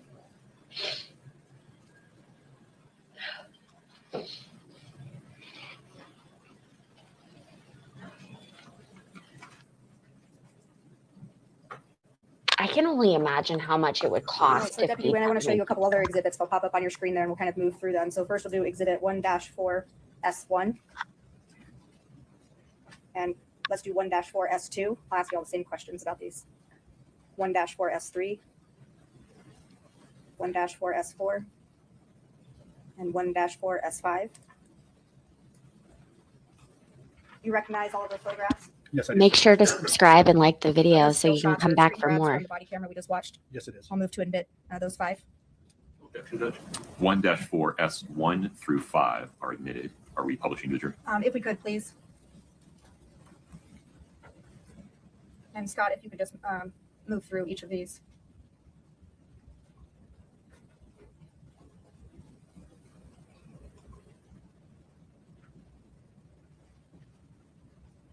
I think like at Now, if we could bring up exhibit 2-41 a for the maximum witness. on a holiday, my family might have had Do you like recognize 20 what kind of people. document this is? Yes, I do. What is it? It's a voluntary written statement that we provide. And whose name and signature is at the bottom? Miss Kouri Richins. Okay, I'll move to admit exhibit 2-41. Okay. 241 is admitted. And if you could publish that, please. And maybe zoom in on the text for a moment. It's a little small.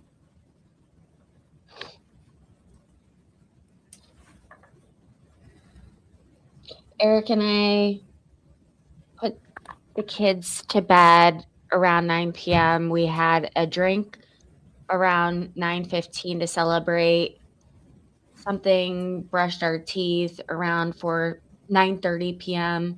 We laid in bed for about 5 minutes. My son was having nightmares, so I said good night. I love you. I We'll have a walked. chance to review this and their deliberations Blah, as well. blah, so blah, we'll have a blah, chance to blah, read it. So Deputy Wynn, other than what we saw on that body camera footage, what were your other responsibilities that night at the home? I'm also a crime scene log. And a I'm sorry, Your Honor, could you just move the mic up? Yeah. Move it closer to your face. Like you could hold the mic towards you if you like. so a crime scene log and also a death checklist. As part of that death checklist, are you looking for anything that might have explained Eric Richins' death? Yes, there's certain questions that we ask and we just fill in the answers. Ow. So you mentioned on the video that you were securing the scene. Was that something else that you were doing? Yes, I was. So we also saw in the video that Kouri Richins volunteered THC gummies to you. Did Yes. you see any THC gummies in the home? No, I did not. What would you have done if you had seen them? I would document where they were at and advise the detectives and CSI upon their arrival of where it was at. As you're looking for things that might have explained Eric Richins' death, did you see any illicit drugs in the home? I did not. And what would you have done if you had? Again, document where they were at and relay that to investigations. And same question for drug paraphernalia. Did you see any drug paraphernalia in the home? I did not. And what would you have done if you had? Document where it was and relay it to investigations. Give me just a moment. We were talking about in the chat how often kids would go hungry because they didn't have the money to feed all those kids. My mom was telling me something similar last night. Watching the video, I had They had 5 what kids. had previously been provided to defense, a transcript, and we've seen the transcript that was shown. So I actually have this on my list of things I want to show you guys because the veracity and the absolute slaying that this defense attorney is able to accomplish during the next 30-ish minutes or so is wild. He is someone to keep an eye out on. Like, I was very impressed with his ability to cross-examine this witness. So let me know what you guys think.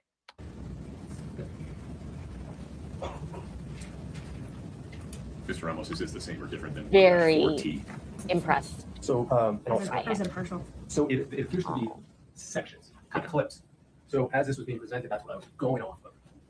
I noticed that the transcript that was presented is different than what we have. Come on for a second. Yeah. Also, so in case you are new and just watching for the first time, I do these streams Tuesday through Fridays beginning at 3:30 p.m. Eastern. I am going to have a day or two this week that I will not be live because I will be traveling back home. Sorry, there's a fly. Yeah, my mom grew up in 49. So make sure to check back and turn on the notifications next to the subscribed button, and there's like a little bell, and instead of saying personalized, click all, and that way you will be alerted when I do go live, which is, it's not like you're gonna get overwhelmed with notifications from me because also make sure that you have the option on your YouTube to receive gifted memberships in case someone wants to gift memberships to the channel. It's happened hundreds of times in the past.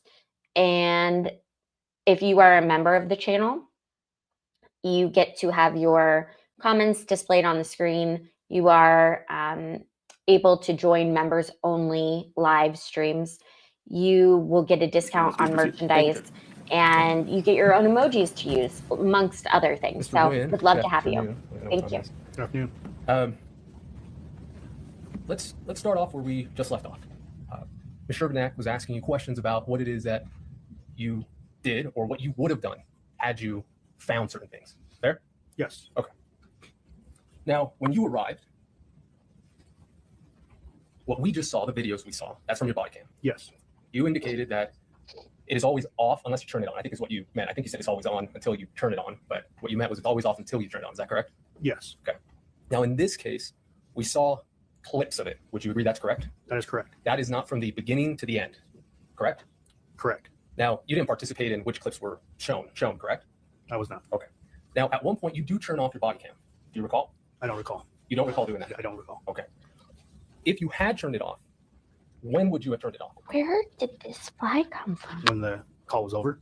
Okay. So if you were still inside the house doing the investigation, the camera would remain on. Yes. Okay. And if you had turned it on or off, you would have indicated that in your report, correct? Yes. For any other reason other than the call was over. Excuse me. Yes. Okay. Now, you indicated that you arrived around 3:40. Is that correct? Correct. Now, you left, I believe it's Officer Deputy Pimentel. You let him check out. Is that correct? When it was time for him to go off duty? I think so. Okay. How long were you there? I don't recall. 2 hours? I don't recall. Were you there when the Mr. Richins' body was removed? I was not. You were not. So it was before then. Yes. Okay. Was it before or after Mr. Gene Richins arrived? It was after. Okay.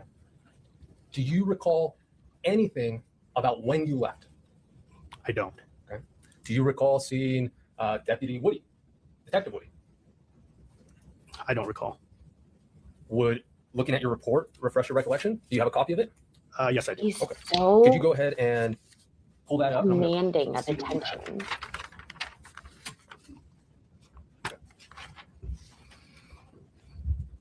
And he's very handsome.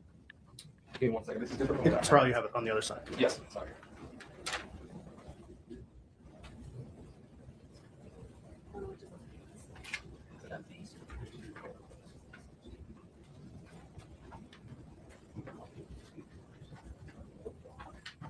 Give me 1 second. I just want to make sure there's different formats. So I just want to make sure I have the same one to be fair. Sorry. Allergies.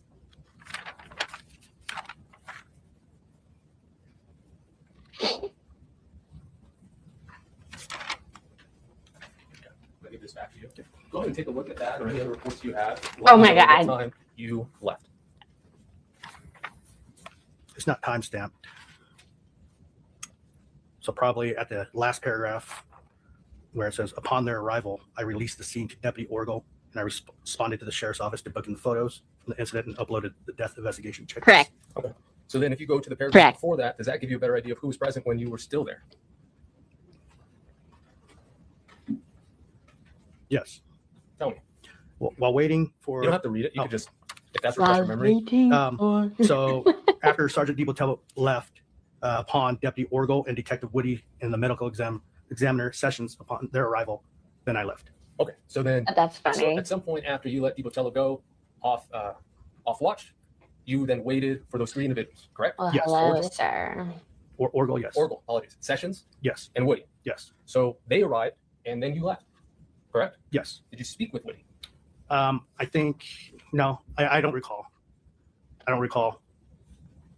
Okay. I don't. I would love to know if there was a camera on the defense attorney's face when she found out she got the news alert today that her client, Tyler Robinson, is going to have the state proceed with their case against him instead of hiring outside counsel, which that's a whole different discussion. But basically, she lost a motion to have a change made in his case, a change which I think was very necessary, because I think by not I think by the judge going the way that he went, we have now opened up the door for an appeal if he is convicted, which I don't know, maybe he won't be, but I think the chances of that are pretty slim right now. So if you're interested in that case with Charlie Kirk, make sure to follow me as well with that, because I've been covering those hearings quite religiously. Would you have put it in your notes? Yes. Okay. And it's not in your notes? No. And your body cam, based on what you just said earlier, would have still been on while Woody, while Orgel, while Sessions was there, right? Yes. Unless you would have shut it off, Yes. which you didn't. Yes. Now, I'm going to put up just a still in just a minute of your body cam, okay? But before I do that, I want to ask you about your body cam. What software, what hardware does your body cam use? I don't know. You're not familiar with Axon? It wasn't an Axon. It wasn't Axon. No, it was not. So what is it? It was at the time WatchGuard. WatchGuard. Now, those WatchGuard that you use, Never even does that heard have an of that audit trail brand. system? I don't recall. When you're done with a call, what happens to that video? It gets uploaded Automatically? upon. I think that system, when we stop it and we go to the station, it uploads. Okay. And did you do that here? Do it where? In this case? Yeah. Okay. Pretty sure. And where did you do that? I don't recall. Now, this wasn't the first time you were wearing that body cam, was it? It was not. Okay. How many times have you worn that body cam before That is a March 4th? large ring, sir. 5, More. 20, More. 100, More. thousands? Possibly. Look at his face. And in those thousands, you've uploaded videos of your body cam, correct? Correct. You're familiar with the footage and how to upload it. At this time, I don't remember because we changed systems, and I don't remember how that system worked. Does it have a little USB cord? No, I think it automatically Wi-Fi. That system was a Wi-Fi. Perfect. So now we have Wi-Fi. Which Wi-Fi? At your home? No. At where? A secured Wi-Fi at the office. Okay. So you would have come back here, just across the ways here, correct? Yes. And would it have been in your desk? No. A separate room? No. Where? In my car. In your car. Yes. So you connect to the Wi-Fi in your car or to the station? Station. Okay. So you come back and you do a Wi-Fi upload, correct? Correct. Now, at one point, you're told that it's been uploaded successfully. I don't get notification that it's been complete. So you just show up and it just automatically goes? Yes. You don't press a button saying upload? No. Okay, so now the software system is it's an automatic Wi-Fi connection without you having to do anything to your body cam. Is that correct? Correct. Okay. And at one Right. point, you did review what we just saw, or the full length of the body cam we just saw, correct? Correct. And you made sure that it was complete, correct? Correct. Okay. So if there's actually, let me ask you this. In your report, since you don't remember, in your report, can you please look to see if you indicate that I you didn't shut know off the that. body cam Thank you. for any reason? I did not. So you did not shut it off? No, I did not put that in my report that I shut it off. Okay. Now, sitting here right now, you don't know if you shut it off before Mr. Orgel, Miss Sessions, or Miss Woody arrived, correct? Correct. Okay. Let's talk about how you secured the crime scene. Where we saw you going around the house was limited to the first floor, correct? Correct. Did you go anywhere else? Just the living room. Okay. You didn't go in the kitchen? No, You didn't go in the garage? I did not. The detached garage? I did not. Now you took photographs, right? Yes. And you started getting bits and pieces about what happened, correct? Yes, correct. And you started telling your fellow deputies about it, correct? Correct. And you start piecing everything together, right? Correct. Okay. You heard, for example, or you saw rather, when you arrived, EMS personnel, correct? Correct. Now, do you know any of those? Did you know any of those EMS personnel before arriving? Before arriving, I didn't know who was responding. But individually, have you worked with them before? Only one. Which one was that? Sergeant Cernich. Cernich. He's the one in the red, right? Correct. And This is a very good question. Cernich and all the other EMS are talking amongst themselves about what happened, correct? I assume I wasn't listening. I'll type it in the chat. I don't want to When interrupt. Detective Woody appears, shows up to relieve you. You don't recall whether you gave Woody any information about what you have learned? I do not. You would have put that in your notes. Yes, Alex. That I would pass on information. Correct. Possibly. If not, I would just tell her, explain her a brief of what I observed and to pass on information. Right, because this is a case where there's a dead body, right? Yes. And a detective is coming, right? Yes. You yourself told the family, told Kouri, hey, this is the protocol. This is what's going to happen, right? Correct. Because of his young age, right? Correct. Because he didn't have any mental health problems. Correct. Because he wasn't suicidal. Correct. All of these questions that you were asking Kouri were important, correct? Correct. And you were using it not only to fill out a form, right? It was to gather information, On the form. but for yourself. On the form, so that we're required to ask. Okay, so you weren't trying to get any information to pass it on to any other detective coming in to see what happened to Mr. Richins? Yeah. I Yes. was getting additional information. Of course, because Yes. this is important, Yes. right? Just like as counsel had indicated earlier, precision in this profession matters, and it matters even more in your profession, correct? Correct. So you're there, you're gathering information for whatever's to come, correct? Correct. Because you don't know what's going to happen to this case that you were dispatched to, correct? Correct. You don't know if somebody's going to be charged, correct? Correct. You are a fact gatherer, correct? Correct. More importantly, He you're a nails truth this. seeker, correct? Correct. Because you don't care or shouldn't care what this piece of evidence here means, correct? But I do care if it's evidence. But that's important. My point is this: is you are going to approach every single piece of evidence equally. Correct. Okay. And in order to do that, you need to know what it is that you're looking for, correct? Not necessarily. Okay, let's take this example. You knew that they had taken a celebratory shot, correct? A drink? A drink. Yes. So It was a You know drink he's and young, a shot. Mr. Richins, correct? Correct. You know that the protocol is to have a deputy and a medical examiner come in, correct? Correct. Because it's unusual Correct. that he died, correct? Correct. Okay. So maybe something is in this drink, correct? Possibly, but Possibly. Possibly. Did you possibly go to the kitchen? I did not. You did not. Did you possibly look in the sink? I did not. You did not. Did you possibly tell another deputy he was there, go to the kitchen? I did not. Did you possibly tell somebody else, go look in the sink? I did not. You did not. That possibly is important, right? Yes. Yes. When somebody loses their life, it's important, right? Yes. You asked, and we all heard you ask Miss Richins countless questions, right? Yes. And she answered all of them. Yes. Yes. You asked her questions that were on your sheet, right? Yes. And then you asked her questions as things came up, right? I did. Yes. Yes. Now, we saw you standing in the hall, and you were Something in my hand. preventing people Nervous. from going into her master bedroom, correct? Correct. To preserve the scene. Correct? Correct. Okay. Now, the reason you're doing that is because of all of these possiblies, correct? Correct. So, one of those possibilities was that hydrocodone bottle, correct? Correct. Now, you took a picture of it. I don't, Sorry, I don't recall. misreading. I'm Do you recall trying somebody not to taking a talk picture of it? Yes. to what people are Do you recall trying to somebody listen to. Opening it? I don't recall. Do you recall somebody taking a picture of the inside of it?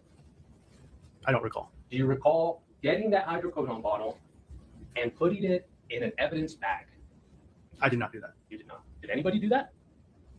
I don't recall. Now, having a celebratory drink, you found out, happened in the house, correct? Yes. That's It didn't go out interesting. somewhere, correct? Correct. And you knew that Miss Richins' mother was also there, right? I didn't know. Have you guys liked the stream yet? Please do that. And if you aren't subscribed, that's silly. Please do that because it's free. Thanks, guys. You didn't know? I didn't know she was there. Really? I mean, I won't say good.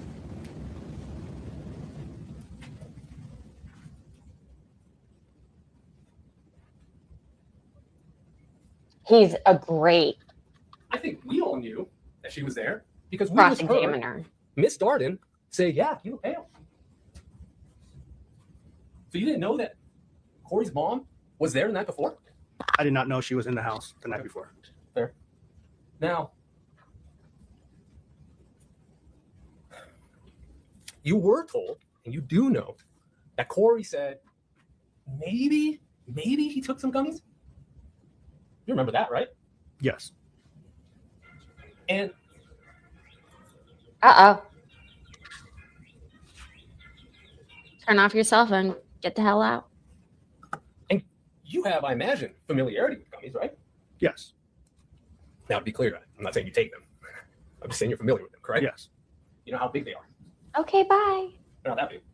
No. Right. Yes. You didn't search for those. No, I did not specifically search for those. Not specifically. Please elaborate. I didn't go out and search because I was not in charge of looking for medication or anything like that. my Oh. So you weren't in charge of it. Who was? Deputy Pimentel. Okay. So you told Deputy Pimentel to go do that. That was his job, to look for medications or anything like that. Right, right. But what I'm saying is, somebody would have to tell him, hey, go search for this. I passed that information to Sergeant DiBotello. Correct. You're passing along the information. Now, you were there for an unknown time, and you indicated Pimentel was the one who's in charge of looking for that, correct? Yes, he was assigned for that duty. Now, at one point, you relieved him. Correct? Deputy Pimentel? Correct. I don't recall. You just indicated a little bit ago that you relieved him so Okay, he can then. leave. Oh, when he left, yes, Yes. for him to leave. Welcome. Correct. You relieved him, right? Yeah, not the medical checklist duty, but to relieve him to leave. Correct. Yes, On his way home. Correct? correct. Okay. So who did you assign to take over his responsibility? I don't recall. Could you please look at your report?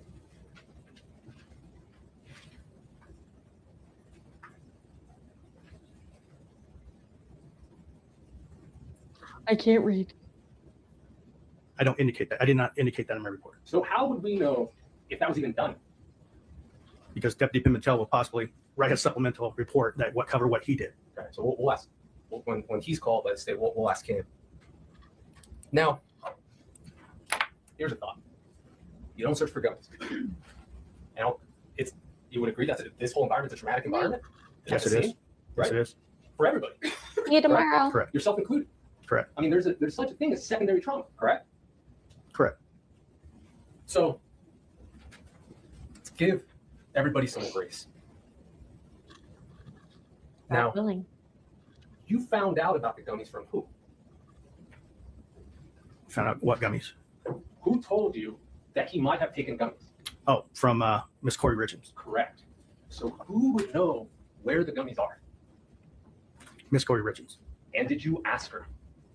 I did not specifically ask her about the gummies. Not specifically about the gummies. Please elaborate. I asked her about his medical prescriptions. Nope. We're talking about the gummies. Did you ask her, Miss Richins, about the gummies that she told you about, that she volunteered? Did you ask her where they were? I did not. You did not. Did you tell Pimentel to ask her? I did not. You did not. So it's not like they were hidden somewhere. You knew where they could have been. Correct? I did not know where they. You could have asked the question. You couldn't have asked where they were. I could have. And you did it, right? Correct. Now, you have been an officer since 2012. Correct? In Utah, yes, correct. What about before? Reasonable doubt. 2003. 2003. In that time, you've learned quite a bit of things. Correct? Correct. How to investigate. Correct? Correct. How to document. Correct? Correct. How to interview. Correct? Correct. How important each case is. Correct? Correct. Because everybody counts or nobody counts. Correct? Correct. Now, we talked about things that you didn't do. Let's talk about one thing you did do. Miss Richins told you how she got into bed and felt Eric's cold body, right? Yes. And she starts trying to say, well, I mean, we keep the temperature up, right? Or down, correct? Yes. And what do you do with that piece of information? What do you notice? No. That the temperature was set at 70 degrees. Cold body, and you check thermostat, correct? Correct. And you even make a note that you thought it was a little warm, correct? I put down the temperature, correct. What was the temperature? 70. And what did it actually read at? 71. That's attention to detail, right? Correct. Because she told you something about a temperature and you wanted to verify it, correct? Correct. But it's only what you want to verify, correct? No. It's not. I'll leave it. Let's talk about times. Everybody's looking at that clock right now, and I'll try to shut up real quick. But I might need to come back tomorrow, Judge. You gathered information about time, correct? Correct. You even get down to the minute at some points, correct?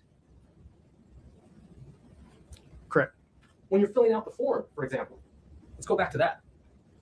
You remember there was a group of EMS people, including Mr. Cernich, correct? Correct. And you're writing down, what time did you guys get here? Correct? I did not ask that question. Did you overhear it? I did not. Really? I bumped mine to Okay. 70 Leave it today. You need to document I normally when have it things at happen and 9. where they happen, correct? Correct. Because you know that the information that's going to go into your report is going to be seen by other officers, correct? Correct. By possibly prosecutors, correct? Correct. By possibly judges, correct? Correct. By possibly jurors. Correct? Correct. So, in your report, go ahead and review it and tell me if you identify times there.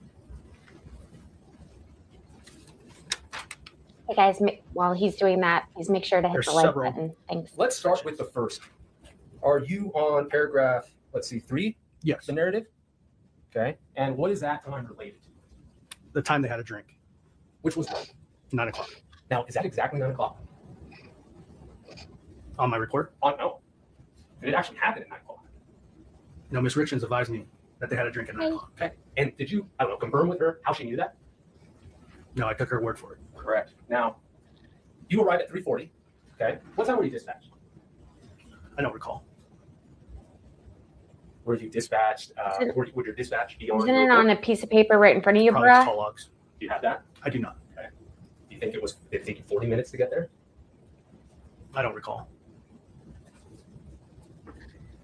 I'll leave it alone. So she says about 9 o'clock. You get there at 3:40, approximately, right? Yes. Now, during this time, you had some conversations with EMS. I believe it was Offered that we saw in the video. Is that correct? Upon arrival, No. During your investigation, during the video we just saw at the end, she indicated it's the lady who indicated, "Oh, we think it's an aneurysm," okay, yes, and she had said he had been cold for a while, right? correct. Okay. Now, the reason times are important, right, is because you need to try to figure out, hey, when did he die, right? Yes, So when you say around 9, when you put around 9 in your report, or Ms. Richins says around 9, that's not exact, correct? it's going off her statement. A generalization, correct? Yes, Okay. Now, let's go to the next one. When's the next time you see a time arrival there? the time they went to bed, And when was that? 9:30. So you say go to bed. Now, is that really when she closed her eyes and she was asleep? The time she went to bed. I'm sorry. Correct. Just went to bed, right? Like to the bedroom to start going to sleep. Correct? Correct. Okay. Judge, I think I'm pushing it. May we rest here and pick it up tomorrow? No, we're not. Is that okay? Your Honor, I guess the fundamental question is, how much longer? None of your business. Let him finish his job. Right? Correct? Correct.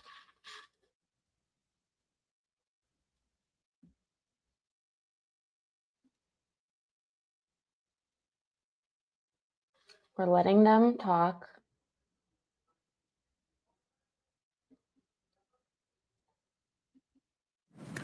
Ladies and gentlemen, we've worked hard today. I appreciate your patience. Okay. Let's recess for the day. Some instructions, please, with fair warning that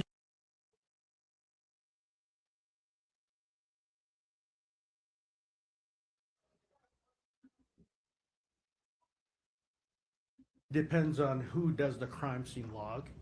If they log me out, let's just say their watch at a Dagnabbit. certain time, that's their time logging me out. Okay, so So I'm not right. not actually writing the time I. She on allegedly, the crime scene. who did that? allegedly I'm assuming Deputy Orgel. ended her husband's life. Orgel. Now you have no reason to think that YouTube doesn't like certain words. 10 minutes off. I It's can't. ridiculous. But we can tell that more or less 5:41, 5:49, it's around that time. Yeah, it's pretty close. Okay. So let's give it 15 minutes instead of the 24, based on the crime scene law. He should stick to You were navy and black suits. Deputy or Detective Woody for about 15 minutes, correct? Possibly, yes. You were in the same residence, in the same vicinity. Yes. Okay. I'm not saying you're, linked arms with her, right? You were just there at the crime scene. Yes. Okay. According to the crime scene log. Yes. Okay. So, just like you explained now, things could be off, right? Watch what you remember, right? Yes. Okay. Now, we all watched the video yesterday, and there was a portion in that video where you informed Officer DiVotello, kind of the information you're gathering. We talked about that a lot yesterday. Okay? Yes. So I want to direct your attention there. Okay. I don't expect you to remember exactly what happened. The state has presented a transcript. Oh, that's I'm why gonna it's so provide this to you, slow. Okay. Okay. My And I want gosh. you to review this area that I am circling. Okay. Just to refresh your recollection. Okay. Oh, and I can't do closed captioning because it's currently live. Can I grab it? Yeah. Please. Sorry, guys. Hopefully you have that set It up is on your page end. 14. Top right corner. I don't know about you, but I live by closed captioning in 1.5 times speed. Is that a fresh recollection? Yes. Okay. So tell us what you told Officer DeBotello at that point. Doesn't have to be exact. Just give me an idea. So I advised him that, gave him a little brief of what I gathered and what Miss Kouri Richins stated was. And I said that from approximately 9:30, she went to bed. And then approximately 3 o'clock, she went back into bed with Mr. Richins, at which time he was cold and heavy. Perfect. Now, I'm going to provide this back to you. I'm going to be looking at the last line of page 9 and then the first paragraph of page 10. Okay. So it starts here. I got to get some of these straws for home. They're so nice.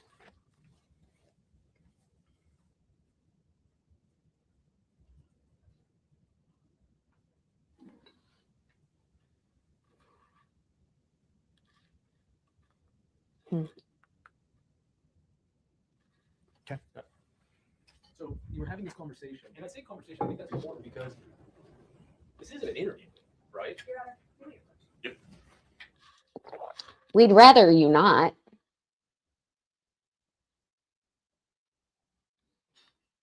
That color really does wash her out. What time was this? This was at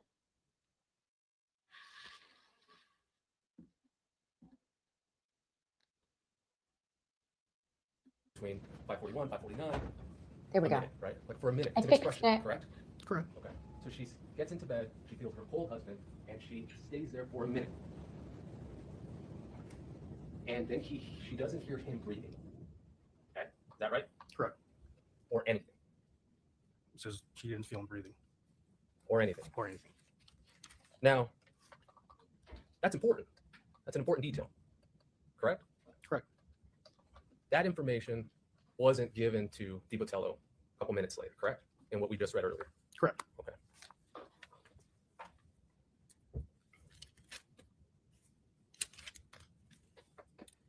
Now, I'm getting through these. During this entire conversation that you've had with her, we saw yesterday, and just to reiterate, it was an edited clip, correct? Correct. Okay. And we could see on the bottom, the jury can follow along to see how quickly the edits are, okay? But I want to talk about that entire conversation that you had with her, okay? Someone Ms. Richins was emotional. get her Right? a shirt with some color on it. Right? Yes, she was emotional. And she was upset. Yes. And that's common, right? I mean, that's not unexpected for somebody who just lost their husband, right? Correct. Okay. Now, would it surprise you if Hey guys, I do want to show you this really quick while it's live. This is what I'm talking about when I say send floaty hearts. This helps the algorithm. If you are watching on a device that allows you to do so, that right there helps the algorithm. Now, you can send me 100s, you can send me some party emojis, but that is what I refer to when I say send floating hearts. So if you're able to do that, I greatly appreciate it, in addition to liking the stream. Thanks. another one of your officers indicated that you thought she was not emotional? Would it surprise me? Yeah. Like, would you have made that statement? No, I don't know Miss Richins, so I don't know how her emotion, as in like, personal when I arrived, what I see, but through the call, then I start putting things together, details of how she acts. Yeah, those details are important to talk about that. Yes. Yeah, just like you said, you saw Bill, she was emotional, she was upset, right? Yes. Okay. So,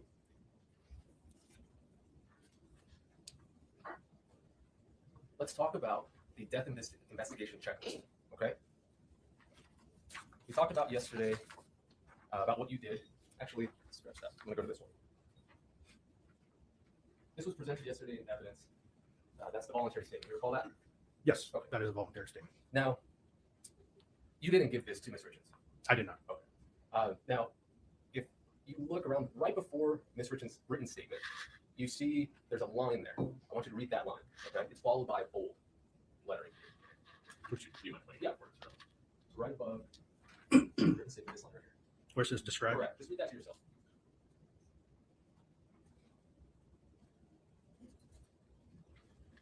Okay. Now, you didn't do this one, but you've done lots of these voluntary statements, correct? Yes. You did it now. Yes. Now, the point of a voluntary statement is to get details, correct? Gather details, yes. And now, there are different types of voluntary statements. There are different purposes for voluntary statements, correct? Correct. So, for example, perhaps I'm a witness to a car accident. You might give me this voluntary statement, correct? Correct. I'm not under suspicion of anything. I'm just a witness, correct? Correct. Now, there's other ones where maybe I was the driver, and maybe I might be at fault, correct? Correct. And you would still say, hey, maybe you want to give me that voluntary statement, correct? Correct.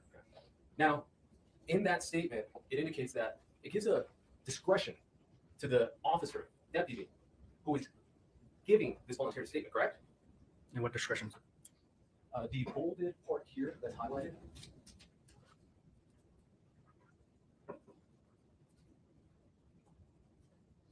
Okay. Yes. Right. So what I mean by discretion is that it's the deputy who has to provide instruction to whoever it is that he's providing this to. Correct? Correct. Because maybe what I think is important is not necessarily important to you. Correct? Correct. Okay. Now, again, to be fair, you're not the one who provided this to Ms. Richins, correct? That is correct. And you don't know what instructions were given to Ms. Richins, correct? That is correct. And you don't know if any clarifications were needed or anything, correct? That is correct. And as far as you know, this is the only voluntary statement form that Ms. Richins filled out, correct? Correct. So let's talk about the death investigation information checks. I'm gonna hand this to you, okay? Okay. Now, when you arrived, you were the third to arrive. Come on, And counselor. from Suffolk County Sheriff's Office. Correct. Pimentel was there. Correct. DeBotello was there. Correct. Now, you were in charge of the death investigation checklist. That is correct. Okay. And how is that determined? The initial officer. Which was who? It was me. Okay. And why were you the initial officer, even though you were the third one to arrive? I was assigned to that zone to take calls in that zone. Right. So this is your case. Correct. You're seeing. Technique. Yes. Okay. So you're the one who gets to direct people on what to do. Me and the sergeant, yes. Oh my Now- God. I'm sorry, guys. You've done, I suspect, or you have this death investigation checklist and you go through it, correct? That is correct. Now, I want to direct your attention to the scene response section, and I'll walk you through it right now. Okay. Now, there are 1, 2, 3, Yes. It's very unfortunate what happened to there him. are 6 things I wanted that are highlighted there that they're bold, and we're going to go through them in order. Okay? Okay. All right.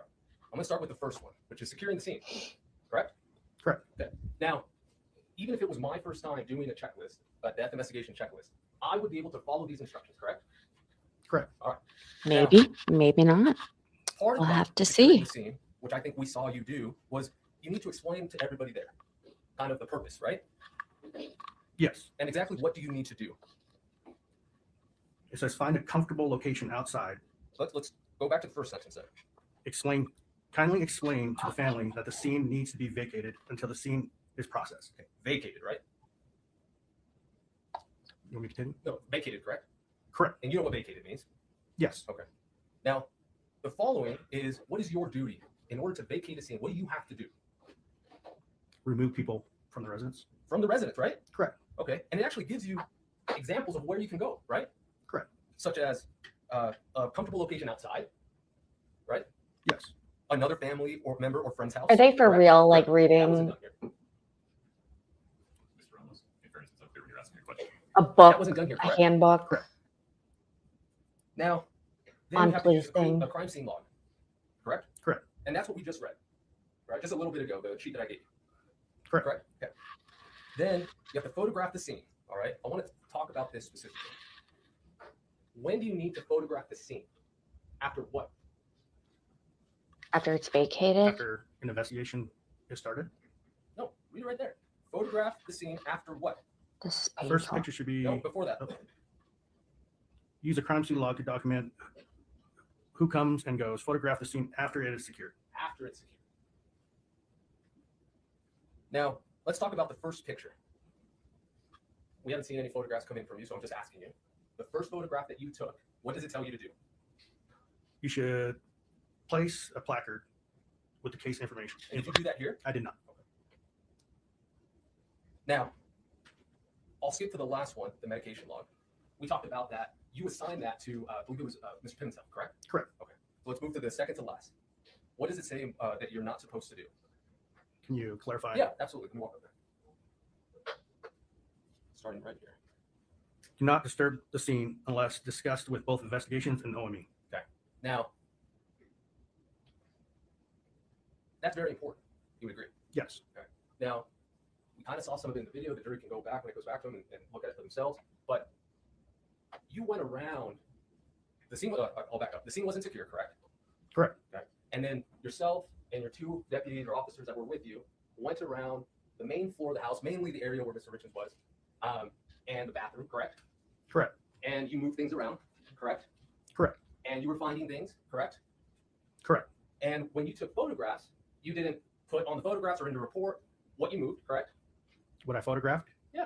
Yeah, what I photographed? Correct. Right. The scene that you photographed was an unsecured scene, correct? I would say semi-secured. Okay. Go back to that whole scene response paragraph that we just read, okay, that we just walked through. Can you find semi-secured for me? No, it's not it. Okay.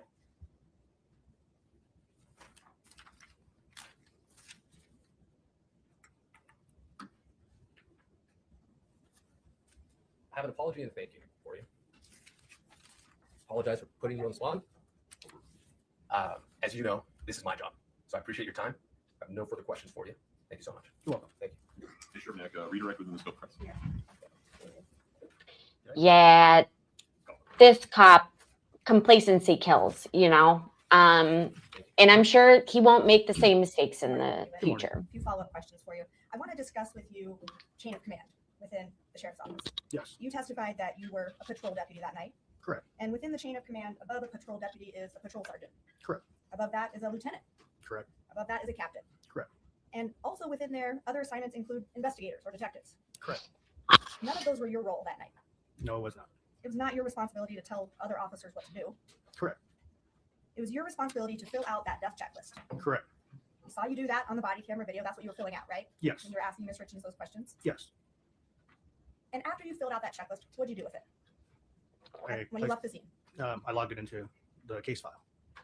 You logged it into the case file. And that means that it's within the police system at that point. Yes. Other officers can see that checklist. Absolutely. They can review it once you upload it. Yes. Same thing with the report you filled out. Yes.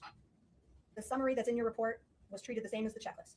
Yes. It's uploaded to the case file Yes. where other officers can review it. Yes. As soon as it's uploaded, right? It's immediately available. to them. Immediately. Same situation with your body camera footage. Yes. Once it's uploaded to the system, every other officer can view it. If they have authorization to view it. Right. But officers that would need to view it have that capability. Yes. So all of that information was passed on to the other officers on the case. Correct. You show me yours first. We talked a little bit about, with Mr. Ramos, Ms. Richins' emotional reaction. Have you been to other crime scenes where a death has occurred? Yes. How many? Lots. Give me a ballpark. More than 20? Yes. Like a petition does More than 30? anything. Yes. Was Ms. Richins' emotional reaction consistent with what you typically see? No. Please describe that. Well, I'm on scene at a death call. Normally, you know, the victim, they have tears. They look at me when I ask them a question while they respond. They're pretty direct when I ask a direct question.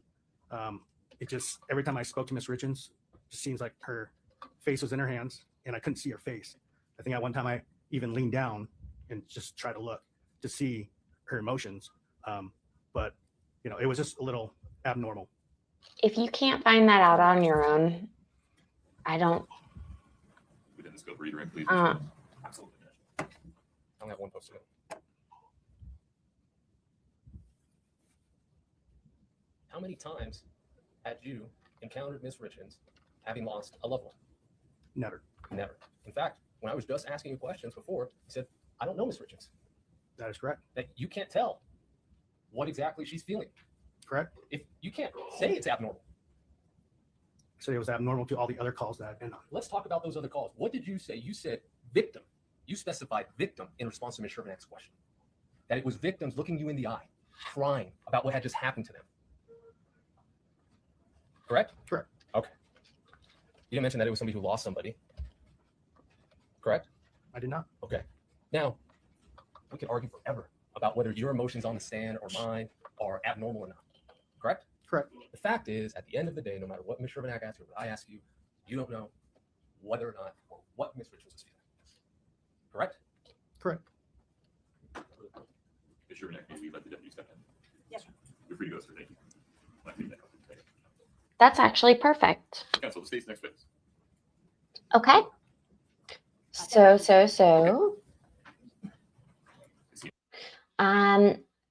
Today's witnesses, they've really gone through them quite quickly. It's been like cops that were in the scene there, people, EMS workers, trying to think of who else I saw it, but asked, a few questions here and there, and then they were dismissed and they brought up a new witness. So today was a busy day. If you insist on hearing the same definitions back to back to back, then it's a day for you, but that is not really my jam. And I pride myself on giving you guys the need to know information. So with that being said, I'm done with that for the day. And I have some of these scratchers that I thought that I would pull out for you guys, pull out the stops on them. And let me get my Coke out of the way, as well as my tumbler and my tissues, kind of taking over this desk.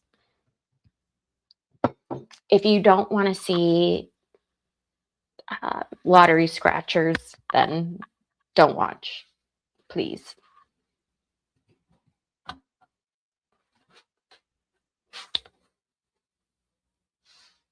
Okay.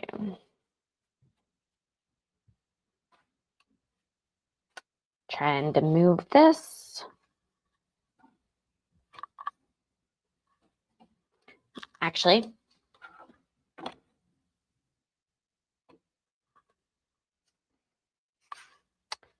it wants me to. Okay.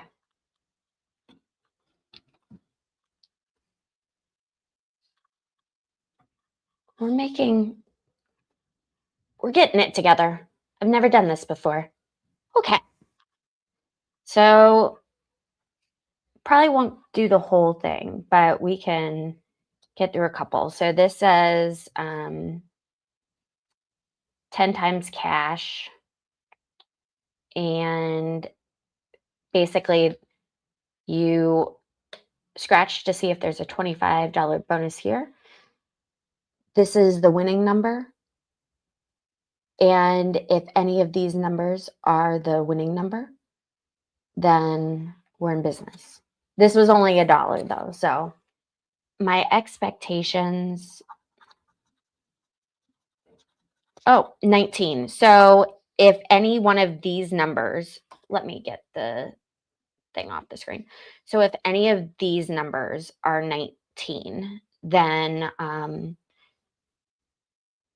that'll be good. That'll be good. 19 and 8.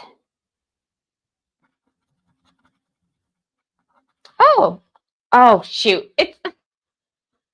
It's 18. I was like, I saw the 8 and I was like, oh, wow, what tremendous luck I have. Not so quick. Okay, so that says 8 and then 18, 1, 13, 6. Oh, 2x. So I won $2. Big money right here. Big, big money. So this is a $2 ticket. And the winning numbers are 21 and 22. Easy enough.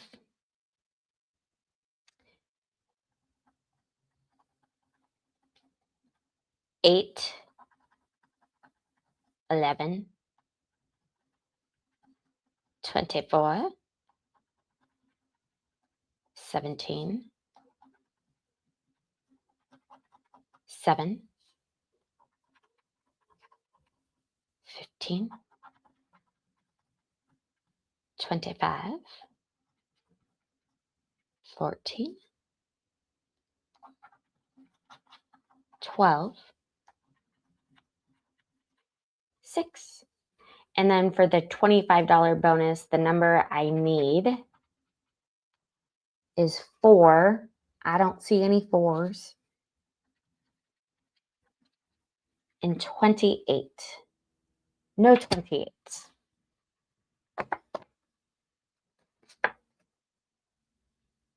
So that is a dud.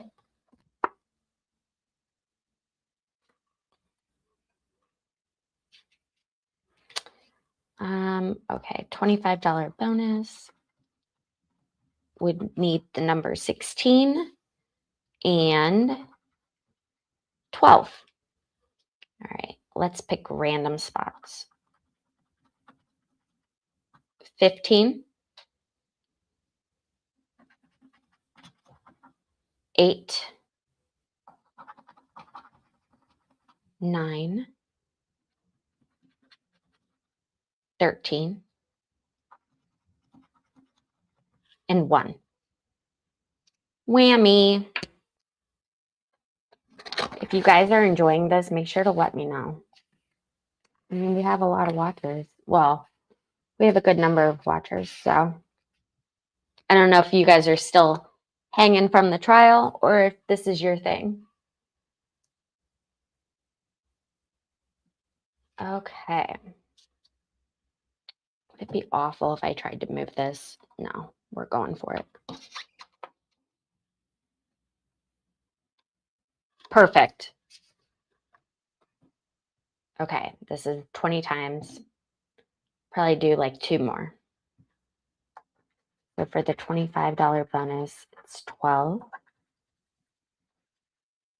and 28. And then 13 and 11. Go backwards. 15, 16, 6, 8, 19, 14,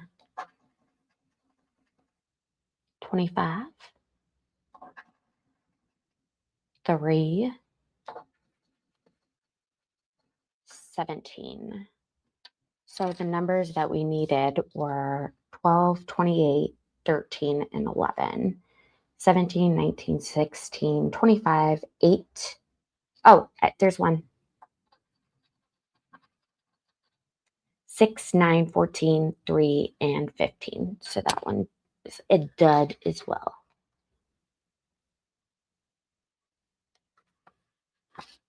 Last one. Last one. 15 and 8. Oh, 2x. So that's $4. Oh, 5. Nice.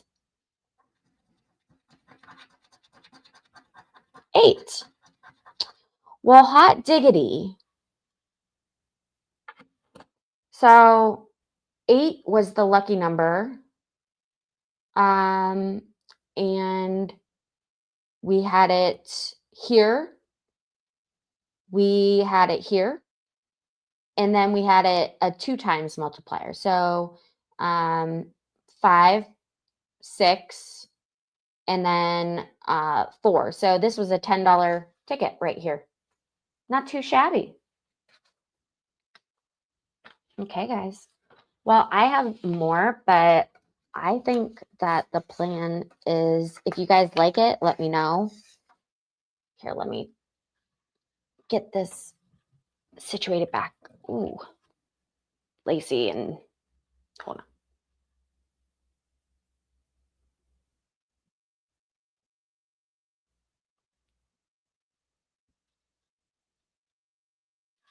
Okay, that's better. So if you guys enjoyed this, let me know. Let me know what your thoughts are on the Kouri Richins case. And tomorrow we will do more of the scratchers if you like them. It's funny that the little ones have proven to be a better investment than the $2 ones. We'll see if that changes. But I appreciate you guys watching. And if you haven't done so already, please make sure to hit the like button. Tomorrow we will be doing just this. We will be going over any important parts from the trial today. Look at one of our members. Hello, Patriotic. I hope you are having a lovely day. Thank you so much for your support. And here is the link for tonight. So beginning at 8:50, the expert and I, we will be going live and providing political commentary on the State of the Union. And then I would highly recommend watching Turtle Boy tonight. I think it's going to be a good show, a good YouTube presentation. So yeah, that's it. Thank you for your support. Thank you for making sure to hit the like button and subscribing, and hanging in there with me while we kind of get the algorithm back in check. Like I said at the beginning, we went from 500,000 viewers in a month, and had to re-triangulate everything because I missed a week while I was on vacation. So I appreciate those of you who have stuck with me and those of you who have joined along the way. I will be back tomorrow at 3:30 p.m. Eastern, and I look forward to seeing you then. And if you would like to come join the expert and I at 8:50, the link is on your screen, and I'll be there then. Let me know your thoughts in the chat, and I hope you have a safe night. Bye, guys.